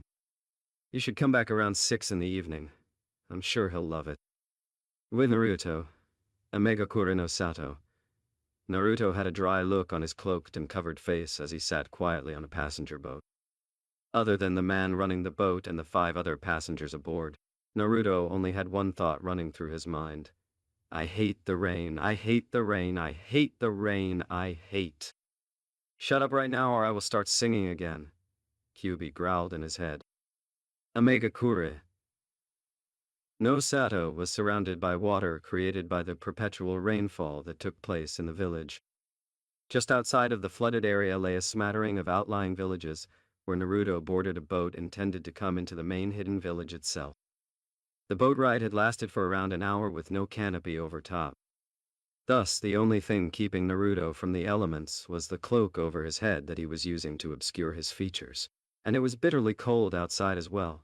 Sorry, Kyuubi, Naruto thought to his demonic inmate, but rain is the precipitation I hate the most. And it's cold as hell too, making it worse. Maybe I should have tried taking the other way in. It might be drier than this. Fucking rain. I hate the rain. I hate the rain. I hate the rain. Sorry, game face on human, Kyuubi advised. Forget about the weather. You'll be living in it until we're done here. You remember what to do once you get in, don't you? Naruto rolled his eyes. Of course I do. My part of the infiltration was all my plan anyway. It's totally foolproof. How about too foolproof? Fuck you. Naruto shot back. Me and Erokaifu are golden. Once I get in, he'll find me. I have no idea how he's going to do that, but once we get in, I guess we'll just have to wait and see. The Kyuubi's laughter rang out in Naruto's head, confusing Naruto deeply. What's funny? Nothing's funny about this. Kyuubi stopped laughing long enough to answer its Jinchuriki. You do remember what Danzo told you about basic infiltration in all of the noteworthy villages, don't you? Of course I do. Naruto thought testily. You don't forget stuff like that. Kyuubi started laughing again. Then you would remember that Amegakure has a policy of security checks and surveillance to all visitors. Naruto wasn't getting it, so I can deal with the surveillance, that's rookie stuff, and I don't have any weapons or anything conspicuous on me anyway. Who cares if they have security checks? There's nothing on me that could give me away. Kyuubi chuckled a bit more. Okay then, I guess you're right. Yeah, those series of cavity searches should be no problem for a tough guy like you, right? Kyuubi could feel Naruto just lock up after that statement was uttered and let out more laughter. Naruto grit his teeth under his face cover as the sound of raindrops mixed with the laughter of his inner demon. I hate you so much. Elsewhere in Amegakure, in the tallest tower of Amegakure, a pair of ripple-patterned eyes peered through the darkness of the room they were in, Konan. The voice of Peen called out, There are intruders of interest in AIM. Please locate and identify one of them for me. He will be around the western quadrant. If he is who I suspect him to be, you know what to do. A woman with blue hair and a paper flower in her hair, dressed in the Akatsuki robe.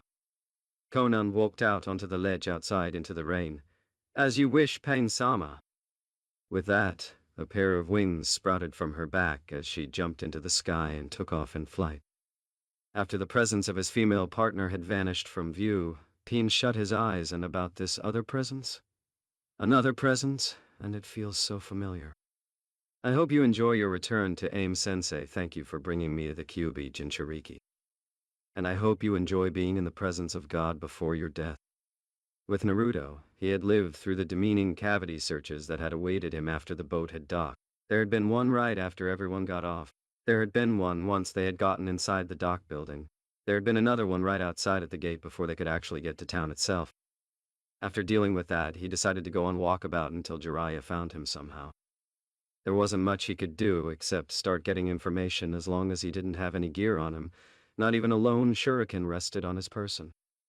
He had never been so unarmed in the field in his entire life, and he had to say, it was rather hard keeping his cool around all of the AIM ninja inside of the posts waiting to search him. He had to keep his fingers from twitching towards his bladeless back or his pouchless thigh. Despite the out-of-his-comfort-zone feel he had the entire time, once he got out to the streets he felt much more at home in his little espionage mission. Amegakura was a very industrialized village, more so than Konoha. There were elevators abound, cable cars all over carrying people between the tall buildings, tons of neon signs and the like. Most of the ninja he saw, instead of using kunai and shuriken as their primary long-range weapon, took to carrying umbrellas that would sprinkle senbon in a deadly rain of sorts. Original. In addition to that, a lot of them wore oxygen tanks and face masks that would allow them to breathe underwater. The village itself was huge. The buildings were more narrow than Konoha's, but they were so much taller. Skyscrapers were abundant in the village, but even then there were so many of them. Still, infiltrating this village felt more comfortable than trying to do so in any of Orochimaru's bases. At least he had free rein to fight and run away if he needed to. It was going to be one hell of a challenge for anyone in AIM to corner him if he was discovered and forced to flee. There were tons of canals that were full to the brim with rainwater, and he could see younger ninja down in them. A lot of D-ranked missions in AIM probably had to do with how they dealt with all of the excess rain and flooding. Irokyufu better not be fucking around on the outskirt villages. Naruto had left Jiraiya to infiltrate Ame on his own, as both of them together would be too risky to attempt. Naruto would be heading through the front door, so to speak, while Jiraiya ensured Naruto that he had his own way of getting in inconspicuously.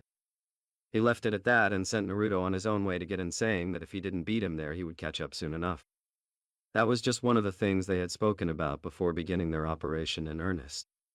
Flashback one day ago, just past AIM's border. Jiraiya looked at Naruto as they both trudged through the rain. "You're very strong, Naruto. I'm very proud of you, I want you to know that." Naruto looked over at Jiraiya and returned his attention to walking. "Don't say stuff like that, Irokyofu. You know it's bad luck to say that crap before we do things like this. Save it until after we leave this country and get somewhere safe." Jiraiya shook his head.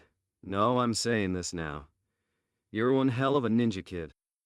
You're going to be a great Hokage whenever Tsunade Haim decides to cough up the hat to you. Root trained or not, I know so. And I've said it a million times, but I'm truly sorry about sealing you off when you were younger." Seeing the sincerity in the man's eyes, Naruto couldn't just tell him to stifle. "It's all right. I forgave you a long time ago, you know that." "What's wrong with you?" "Just thinking back to some old pupils, kid." Jiraiya gave Naruto a wide grin. "I've got something I need to teach you once this mission is over. Something that I'm excited about. We'll talk about it more once we get out of this, all right?" Naruto shrugged off Jiraiya's previous attitude with a grin of his own. "Now that's more like it." And flashback. "I saw the angel today," a nearby man said as Naruto took temporary refuge under an awning from the rain. "I still can't believe that someone was able to take down Hanzo, but I guess he is God after all." Naruto frowned underneath his face mask. "This guy killed the guy who trained me wanted to drain of his lifeblood with a spoon but never had the chance. And they call him God. S-rank superiority complex. I really don't want to meet this guy yet. Now where do I go to wait for Ero Kyofu, the bar?" "No, that's too obvious." Naruto started walking around the village again, just seeming like a harmless tourist of sorts as he thought things out and took in the conversations of the people around him. All the citizens were talking about were the guy they called God, and the person they referred to as his angel. The more he heard, the less he liked, and the sooner he wanted to leave. But he had just gotten there. They hadn't even gotten to the crux of the mission yet, and he still had to find Jiraiya. Maybe after he had a blade or 20 on him, he would feel less skittish over the whole matter. But until then, he was cold, wet, hungry, alone, and unarmed, miles away from home, in the dead zone of the elemental nations. If anything happened, he would have one hell of a breakout ahead of him, as if Orochimaru's hidden village was a rat's nest. Then this village was a hill of fire ants. The people believed that this Pin guy kept the village safe, that he was God among men, and there had to be some reason for that. Naruto wasn't buying it in the least, But if the guy ran Akatsuki, could beat a legend that inspired terror like Hanzo, and could get people to call him God, he had to have something that backed it up. It was alright. Just don't get caught. Simple. Be cool. Be ice. What did they have on him? Nothing. Tons of people came into AIM looking like him. It was raining and cold as hell. Everyone was bundled up. When Naruto was sick of wandering around, he saw a sight that made him grin widely under his cover. A small building that he knew wasn't a regular part of AIM, no matter how well it looked like it belonged there. A cozy-looking tavern with lights on and the prices of cheap drinks out front. What kept Naruto from going in was that he knew exactly what this was. And seeing as how he was the only person on this particular street, it was almost showtime. And he was not disappointed when the building turned into Small Toad, signifying the presence of the man he was looking for, Smooth Arrow Kyofu. Naruto said, "I'm going to assume you caught someone just now in there." Jiraiya appeared at Naruto's side, grinning. "You know it, kid." "How'd you like the cavity searches?" he asked with an amused look on his face. Naruto gave him a look with the only thing visible being his piercing blue eyes. "I hate you so much right now. The only thing stopping me from leaping out at you and kicking you in the balls right now is that I still need you. Don't give me that look," Jiraiya said before holding up a scroll. "Here, I brought you your goodies." Naruto quickly took it from his grasp. "Felt naked without your stuff, did you?"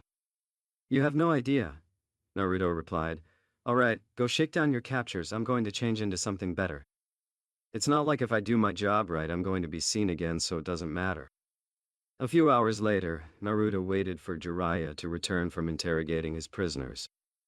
He changed into the same stuff he had on for the Land of Snow mission, only he kept his cloak over top due to the weather. He noticed the look on Jiraiya's face as he returned from getting his information, and shared it all with Naruto. How this Pain character killed Hanzo in battle. How he eradicated anyone loyal to or anyone who had a relationship of any sort with Hanzo. "So what'd you do with the guy?" Naruto asked after all of their cards had been laying out on the table. Jiraiya wiped the rainfall from his face. "I sent him to Konoha. He wouldn't say anything more about Pain than what I told you, so hopefully they can work something more out of him." Naruto nodded. Jiraiya was good, but he wasn't an interrogation specialist. It was better to send him to people that could definitely coax the information from him. "So now what's the plan? Where do you need me, Iro-san?" Jiraiya pointed up at a skyscraper. "I need you to find me areas of potential interest. Do what you need to do. Find me anywhere that could have anything we need to know, Naruto. Send me periodic reports on your progress. Don't be afraid to send a toad. With all of this water, it should be easy enough for them to stay discreet. I'll be keeping my feet to the pavement for now." The two Konoha ninja looked at one another before Naruto took on a stone-like face and saluted Jiraiya before vanishing in a body flicker. Jiraiya watched as the after-trail of his body flickered dispersed. "Good luck, kid." With that, he went off on his own to dig up his own dirt. Well, someone in Amigakure was spoiling for a fight rather soon, or so the stockpiled weapons here and there inside of storehouses all over the village would attest to. No one inside of AIM seemed to be ready for any kind of war, but the kind of surplus that Naruto found was just too much for it to just be superfluous. It had been a few hours since he had left Jiraiya, and he actually had something to arouse some suspicion, so he figured then was as good a time as any to check in with his perverted sensei godfather. Naruto had taken his place atop a skyscraper, as he sat out for a short reprieve. It had been a while since he had to go under the radar like this. He forgot how much energy it expended staying hidden for so long. Good thing it was something you never forget how to do. Before Naruto took to biting his thumb to begin a summoning, he saw a figure in the sky not too much higher than he already was. As it flew around the area, he frowned to himself. "Damn it, this is too soon." He knew his cover was already blown by whoever this was, but if he could take this person out and go along his way, he might have been able to stay hidden. It didn't seem like this person had risen the alarm on his presence yet. That was their mistake. The last mistake they'll ever make, Naruto said to himself, as his cloaked form stood straight up to address that he knew he was found out. The cold storm wind, causing his cloak to flutter about, eventually pushed the hood off of his head to reveal his blonde hair. He pulled the face mask connected to his shirt under his flak jacket down to reveal his whiskered cheeks. A series of projectiles flew at Naruto from the aerial attacker. Naruto had to say he was jealous of whoever it was. He had mastered his element and he still couldn't fly. But for right then he had to stifle that thought and dodge before he was hit. Naruto moved out of the way of the attacks, and as one stuck itself into the roof he was standing on, he saw that it was a sheet of paper. Naruto touched the edge of it to reveal that it was razor sharp.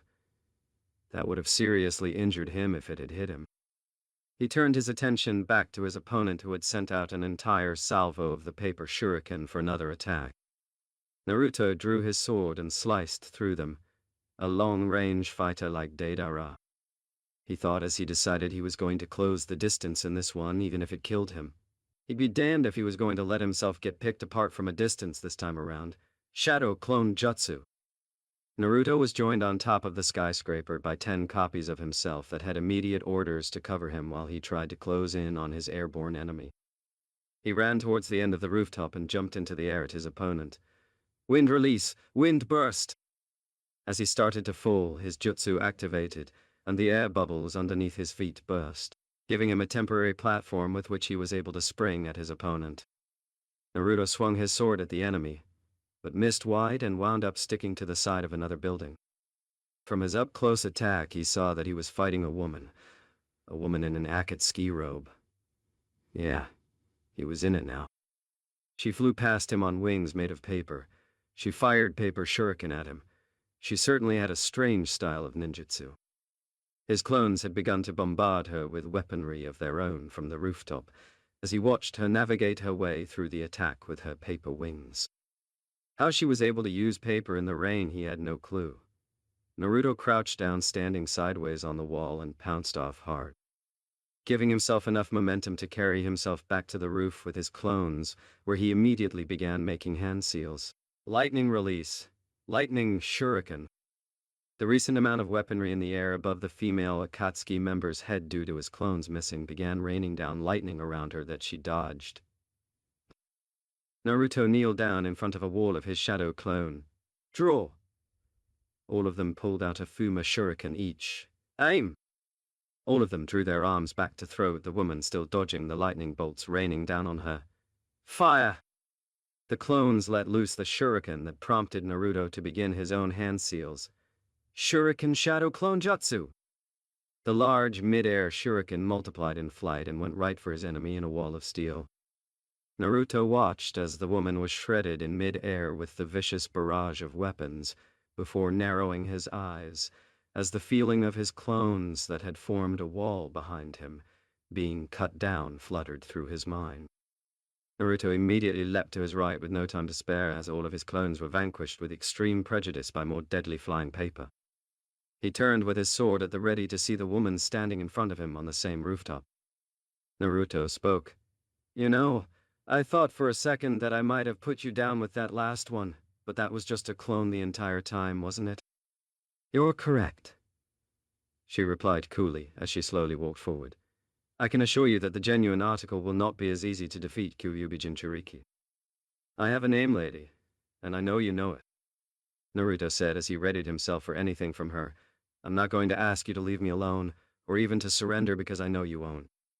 All I'm going to say is that you'd better be ready for me. Her eyes showed nothing but stoicism. I have a name too, Naruto Uzumaki. It is Conan. And I never underestimate my enemies.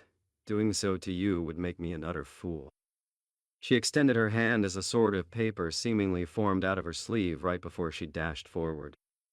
Naruto quickly blocked it and took a retaliation swing that she dodged by jumping back and sending out a rush of paper shuriken at him. Naruto cut through all the ones that were immediately dangerous to him, leaving the rest to turn his cloak to tatters, exposing him to the elements fully. Naruto ripped off the rest of the cloak and threw it at Conan as a weapon of convenience. The remains of the tattered cloak were reduced to ribbons by Conan's paper, but while it still existed, it provided enough of a blind spot for Naruto to get to Conan's left side, where he lashed out with a horizontal swing of his sword. He cut through a wall of paper that Conan haphazardly put up to stop him, and saw her form a massive paper airplane to take off with. Naruto sheathed his sword and grabbed onto the back of the plane just as she enabled it to take off from the rooftop, bringing him right along with her in her flight. The added, unexpected weight of Naruto immediately caused problems for the flight, as they were directed into a nosedive shortly after they left the roof. Conan tried pulling up, but it was too heavy to brute force upright. Naruto made a set of one-handed hand seals, wind release, gale palm. Naruto aimed the directional wind to turn the plane upright well enough that it brought them out of the dive. Naruto pulled himself up onto the plane, and his presence was answered with a sword slash aimed at his face that he leaned back to avoid as it almost cleaved off his nose. Naruto responded by letting off a punch at her that, when it made contact, made her body burst into paper and reform behind him, with an attempt to stab him through the body. Naruto rolled off the side of the paper airplane and pulled himself back up the other side with a kick at Conan that she blocked with a mass of paper. "I thought you guys weren't supposed to kill me." Conan gave him a hard look. "Don't be foolish. You know that you can survive that with little problems. I won't kill you, but when I'm done, you'll wish you were. You will feel pain before your life ends. That I can promise you." Naruto smirked. "Honey, until you've been tied to a chair at the age of 6 and emotionally conditioned en route, you don't know what pain is." Conan's eyes hardened at the sound of the name. "Root, but until then, as I said, you'll survive this." After saying that, Conan used the paper that made up the airplane and reformed her wings before flying off, leaving Naruto hurtling high speed through the air between the skyscrapers with nothing under him. "Holy shit, you crazy bitch!" Naruto screamed as he continued flying through the air. "If I live through this in one piece, I swear to God I'm gonna fuck you up." Naruto hurtled through the skyline of Amy until a building finally got in his way. Fuck! Slow down, slow down, slow down. Nothing Naruto had in his arsenal could change his trajectory, and he was moving too fast for him to use Futon, Kei's Wakiokoru, to slow himself down or keep himself in the air. So all he could do was soften the impact enough to keep him from doing his best impression of a smashed insect. Wind release. Rasengan. Naruto made the two-handed elementally charged Rasengan and brutally punched a hole into the building he was flying at, causing him to crash land inside of the building. Conan hovered at the entrance that Naruto had created high up in the building. A motionless Naruto was what she saw strewn out in the rubble in a hallway from his last-ditch effort to keep himself in the fight. "You're not defeated yet, don't insult me by trying to play dead. You're probably a shadow clone." Boom, the laid-out Naruto said lowly before an explosion filled the hallway and came back out through the hole, forcing Conan to fly higher to dodge the fireball made from the explosive note that was attached to the now incinerated Naruto. Conan was able to elevate a floor, however Naruto crashed through a window from above her, his clothes all beat up from crashing through a building wall, scratches all along his face from it as well, a one-tailed chakra cloak covering his body, and a Rasengan in his right hand. The attack hit Conan, took out one of her wings and propelled them both downward towards the ground. Conan, luckily for her, hadn't been subjected to the violent jutsu for too long, letting her reform her wings rather quickly. Naruto was still close to her, however, and used the tail of his chakra cloak to grab her, pull her close, and latch onto her, keeping her from flying correctly. The direction of her awkward flight pattern led them to a canal where they skimmed the water before the actual impact of them hitting the surface occurred, throwing them apart forcefully. With Jiraiya, before Naruto and Conan's battle began, it had been hours since Jiraiya had heard anything from Naruto, and he had just come from speaking with his AIM contact, giving him his new orders for the time being. Jiraiya proceeded to go about his own through the shadows of AIM, looking for any sign of the kid as well as waiting for any news from him. During his search, he heard a sound of something crashing and the sounds of people panicking in the streets around him. Jiraiya quickly found the area where the skyscraper was wrecked on what appeared to be the 15th floor or higher. Suddenly a massive fireball emerged from the hole and a glowing red figure dropped from a higher floor to hit someone floating in the air. He saw paper flutter from the person's falling body and knew only one person that had a jutsu anywhere near resembling that. "Conan, is that you? The angel is in a fight." Who would be crazy enough to call the wrath of God and his angel after what he did to Hanzo? It doesn't matter, he won't be around long enough for it to matter anyway. Jiraiya grit his teeth. Damn it, kid, he muttered before moving towards where he saw them fall. He wasn't doing too badly from the looks of things, but things could change in a hurry. The Akatsuki always operated in twos, and while he seemed to be winning against the second member could attack him at any time. This Akatsuki thing is going to kill either him or me, I swear. Before he could get too far, a voice called him. I would say that your opinion is correct, but you don't need to be told that you're about to die, Jiraiya-sensei. Jiraiya saw a man standing on a pillar nearby, staring at him. The man had orange hair tied back in a long ponytail, multiple piercings in his nose and all over his face, a slashed aim forehead protector, and an Akatsuki cloak. His most relevant trait was a set of eyes with distinct ripple pattern eyes. Jiraiya stared at the man hard for a long while before finally speaking up. You've certainly changed a lot, but those eyes. You're Peen, aren't you, Nagato? The man did not respond. I guess you didn't grow up the way I wished you would. What happened to you? Pain narrowed his eyes at Jiraiya. You don't need to know. After all, you're just an outsider in my village. Jiraiya shook his head at the man. You've changed, Nagato. Pain made a few hand seals. For the better? Summoning jutsu. A large crustacean with body piercings of its own appeared in a puff of smoke. Water release. Violent bubble wave. The crustacean fired a wave of bubbles, much like the jutsu name indicated. The Jiraiya jumped away from against a wall. Who do you think you're dealing with? Jiraiya asked as he made his own hand seals. Wild Lion's main jutsu. His hair extended and wrapped around the summoned creature before even more of his hair grew into the shape of a lion's mouth that engulfed the crustacean and kept going towards Peen. He dodged the initial attack but wound up getting wrapped up in Jiraiya's elongated hair. Jiraiya looked at the man caught in his grasp sadly. Nagato, there are so many things I want to ask you, like, what happened to Yahiko? I know Conan is fighting Naruto right now. Yahiko, Peen said. I do remember someone by that name. He's been dead for a long time. Jiraiya almost cringed at his tone. What happened to you and Conan? Nothing happened. This is just another fight, Peen said calmly. Too many people have died here, and their pain is what helped me grow up.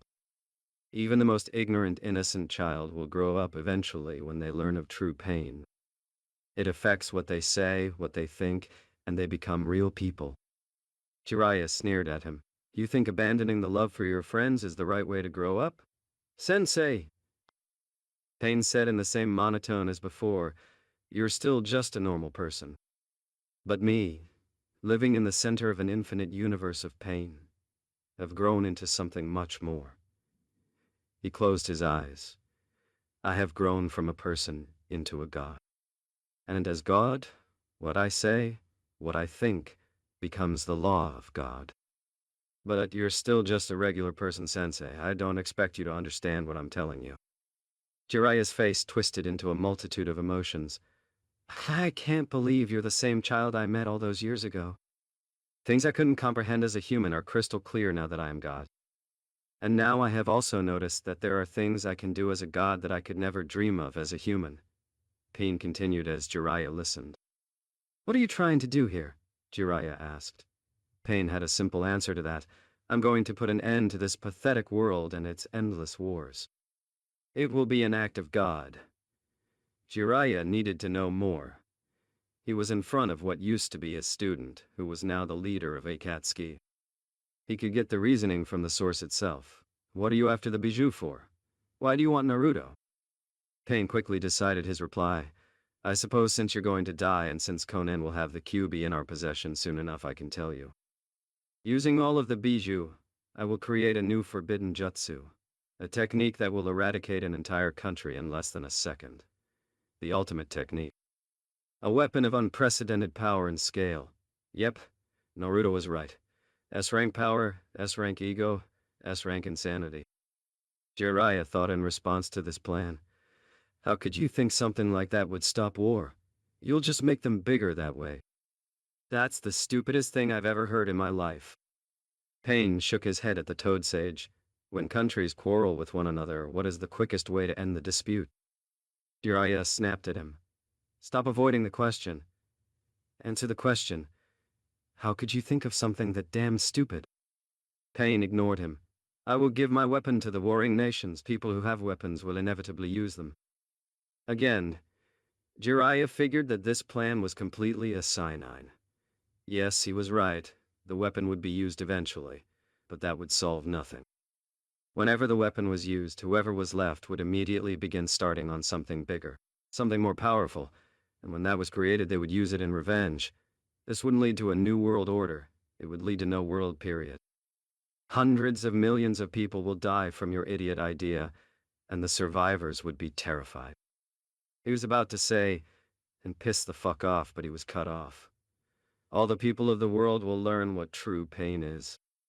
Pain said determinedly, my technique will breed fear and be the ultimate deterrent. The wars will cease quickly. Pain will quicken the world's growth as it did mine. Our world is still in its infancy, but the hand of God has come down to guide it down the path to maturity. Jiraiya felt like laughing. You want to help the world destroy itself to help it grow up faster. And you think that's your responsibility? I do, Pain admitted. I am a god of peace after all. Jiraiya let out a chuckle. You've turned into quite the comedian, Nagato. Pain Kawarimi'd out of harm's way after finishing his explanation. Over here, sensei. To me, you're an insignificant child whose growth was stunted. Another summon? Jiraiya said as he saw Pain standing atop a massive chameleon. I have to admit, hearing a kid like you telling me that I and the world need to grow up. If Naruto were here, he would be laughing his ass off right now. You say you're God, but I'm no longer a human either, he said as he made hand seals for his own summoning jutsu. The smoke amassed around him, flooded by anger. I cry, tears of blood. The lone hermit of the legendary Sannin, the unstoppable toad sage of Metmyoboku, the great Jiraiya, he said before falling face first onto the surface he had been standing on. You really haven't grown up at all, have you? Pain said disdainfully. Jiraiya stood up with a roar. Damn it, game-making San. Don't be moving all over the place when I'm getting my pose on. The massive toad wearing clothing much like Gamabunta, except he had a magenta color. Horns on his head, black markings going down his face, and he held two things. A shield in one hand and a sasamata in the other. You tripped over your own 2 feet, you clumsy idiot. Whatever, Jiraiya said as Pain and his massive chameleon came charging forward. I'll have to get serious right from the start here. I'll have to use Sage Mode for this one. Gamaken looked up at the summoner on his head in shock. What? Are you serious? You're going to... Yep, Jiraiya said. I'm summoning the 2 great sage toads. I'll need you to buy me some time to set this up, Ken-san. Gamaken nodded. You've got it, Jiraiya. I'm pretty weak, but I'll give you my best. Jiraiya rolled his eyes again with the, you're weak crap. You're not weak, and you're going to show this bastard that right now. Naruto versus Conan. Naruto pulled himself out of the canal onto some debris that had gotten caught on something. Keeping it in place. We've got a mission to infiltrate AIM, kid. You should be right in your element. You might even meet a cute young lady you like there with your track record, Naruto said, mimicking Jiraiya, his voice still rather gravelly from using the Kyuubi's chakra. Yeah, I met a lady all right. And she's kicking my ass, you stupid perverted toad sage. Naruto stood straight up to see Conan fly directly out of the water. Her paper wings being soaked, not hampering her ability in the slightest. That really hurt. Naruto growled. That's why I did it. You dropped me out of the air from at least 150 feet. That would have hurt. Pain-sama knows that Jiraiya-sensei is here. Conan said he's probably dealing with him as we speak. You have no hope of him bailing you out and saving you. Who says I need Ero-sanin to save me from you? Naruto questioned with barbs in his voice before the important part of that statement hit him. Did you just say, Jiraiya-sensei? Conan nodded and tilted her head. Naruto believed that was conveying her amusement at his lack of knowledge on the topic. Yes. He was our sensei a long time ago. Did he not tell you? Naruto stood at the ready, but he had questions that he wanted answered. When? All I know is that he trained Minato Namikaze, and that was it before me. Konan nodded again.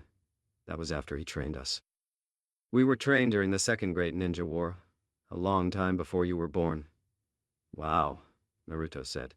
So that would make you like 40 or something?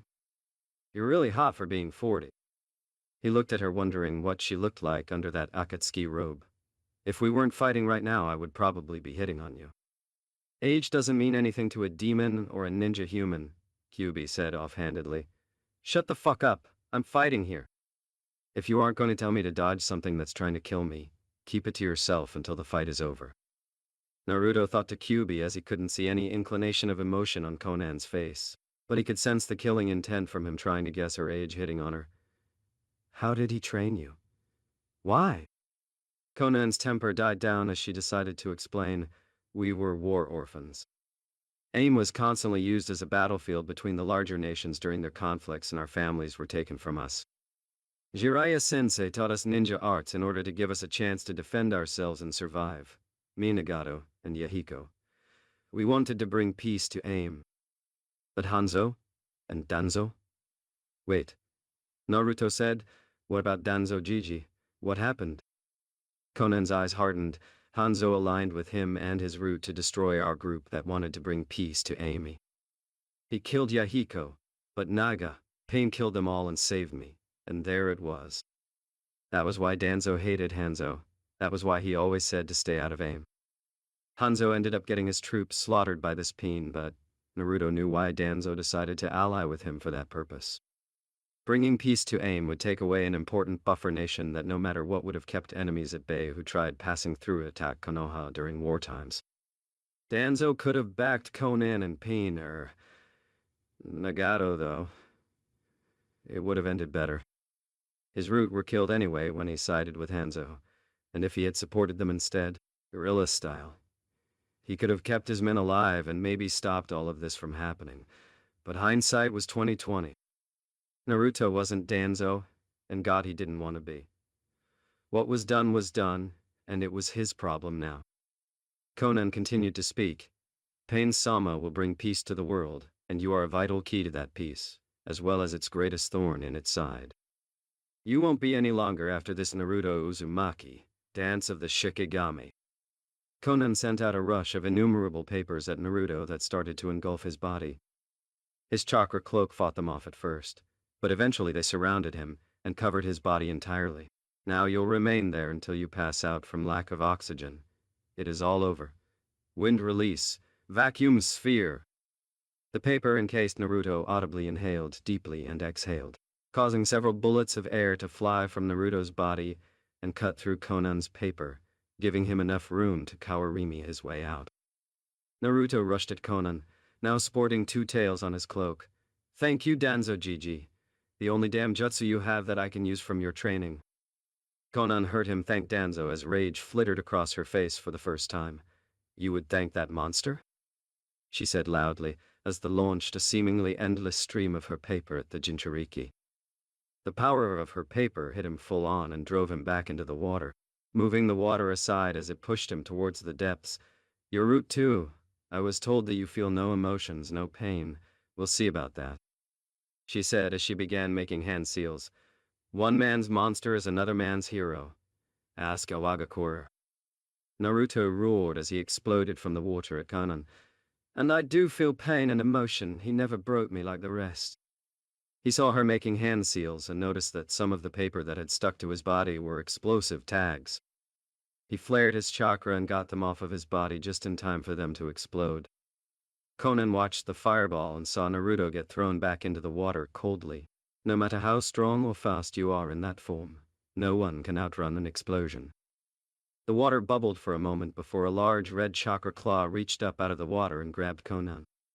She saw the paper that she coated her body with burning through from the intensity of Naruto's chakra, as she saw three tails swirling about when he surfaced again. Naruto whipped her body about violently before throwing her as hard as he could with his chakra claw. Conan somehow was able to muster even more paper and create more wings for herself to fly herself out of harm's way. He's a very powerful ninja, even without the Kyuubi, but with it his strength is overwhelming. I need to play this right. I won't be able to flat out overpower him or even outlast him as he is. I just have to hold out long enough for my plan to work. I can't hit this bitch Kyuubi, she's too methodical for me. She'll just fly away and try to pick me apart from afar. Naruto roared to the demon inhabiting his mind. You aren't anywhere near Konoha, kid. There is one thing you haven't tried yet. How many tails can you use? Kyuubi asked calmly, as if it had a plan. I can barely reach 4, you know that. Naruto thought to Kyuubi as Conan gained altitude and took off through the village. She's handling 3 pretty well so far, and I can't grab her. Once I lose control at 4, she can keep picking me apart until I raze him to the ground. I don't want to do that, though. 4 tails, eh? The last time you used what I have in mind, you only had 2 at your disposal. You'll be twice as well off now once you activate it. Kyuubi said with a vulpine grin on its destructive face. Naruto almost froze as he used his tails to swing himself along the skyscrapers through the village in pursuit of Conan. You're telling me to use the trigger, aren't you? The last time I did that, I cracked every bone in my body when I turned it off. I had it on for too long. Kyuubi had an answer to that. You're an idiot. Then don't turn it off until you kill the paper-using woman and her partner, or at least until you can be protected by Jiraiya. It's that simple. Once you activate it, she won't last long. You know this. Naruto couldn't respond to that. With 2 tails, the only thing that kept him from slaughtering Kimimaro all those years ago was that he couldn't generate enough force to get past his unbelievably tough Shikatsu Miyaku Kekkei Genkai bones to anything vital. He doubted that Conan could take an Imari the way Kimimaro did. That guy was a killing machine. A pity he died, really. But the point was, if she was buying time, he would let her. He needed the time too. With that in mind, Naruto began climbing the skyscraper he was currently attached to, trying to reach the top as fast as he could. From this point forward for him, this fight wasn't about precision any longer. Conan was far more precise in combat than he knew he could be in a head-to-head conflict. The only other option was overwhelming force. And Naruto had yet to meet anyone that could match him when he decided to cut loose, and he doubted he would today. Naruto reached the top of the skyscraper and saw Conan flying about, keeping far out of his range. Naruto simply stood still, tail swinging about, trying to will out his 4th tail, knowing how much it would hurt and how much damage it would do to his body. Just keep flying around. I've got nothing but time, bitch.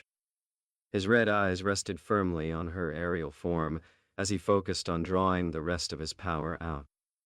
Aya versus Pain. Pain's chameleon disappeared from sight, alerting Jiraiya and Gamaken. He's gone. How in the hell did he find this kind of summon? He put that question elsewhere for the time being. Since he's disappeared, we can only use that barrier jutsu of ours to find him. Gamaken was sweating. Yeah, this won't be an easy battle. Pain knew what he was doing as Jiraiya used a jutsu to extend his awareness to sense Pain's presence. That jutsu will detect any slight movement of his opponent. He suddenly summoned a giant 3-headed dog and sent it at Jiraiya and Gamaken. The large toad was forced to dodge by jumping up and grabbing onto an elevated position. Jiraiya looked down to locate their enemy that was now riding a 5-headed dog that was still coming at them. The more they attack, the more appear. What are these? Little dogs with high growth rates. Damn, they split up, he shouted as that indeed did happen. They split off from the main dog and launched at Gamaken, who used his massive weapon to bat them away. However, he missed one that knocked him off of the skyscraper. While in midair, a giant drill-beaked bird came at Gamaken, who lifted his shield to block. It kept him from taking immediate damage, but he ended up slamming into the ground from the air, cracking the ground. Jiraiya stood on his summon's chest. Whenever I plan to attack, he hides himself. This is seriously weird. Jiraiya thought up a strategy, as he was currently not going to last long enough as he was. He's supposed to have all 6 elements with the Rinnegan, but why is he only using summons to fight? A massive ox rushed at him, and Gamaken, you can return home now. I'm ready. Gamaken returned to the Mountain of the Toads just as the ox plowed Jiraiya into a wall. kicking up a cloud of smoke. However, it ended up with the ox being thrown away as if it were nothing. Why do you always summon us in places like this? No wonder Gamabunta is always angry. An elderly voice said from Jiraiya's hole in the wall. Ah, don't say that, Ma. Jiraiya-chan was forced to do this. Another elderly voice said from inside of the hole. Sorry for summoning you both here, Fukasaku-sama, Shima-sama, Jiraiya said apologetically. Shima spoke again. But brat, didn't you always say this form of yours chases away girls? That's why you hated using it. Jiraiya chuckled. There's no choice but for me to just deal with it. I am fighting an opponent with the Rinnegan after all, so let's go. Jiraiya's form could be seen from the shadows of the hole in the wall with two small toads on both of his shoulders. And that's it for the video. Until next time. Later.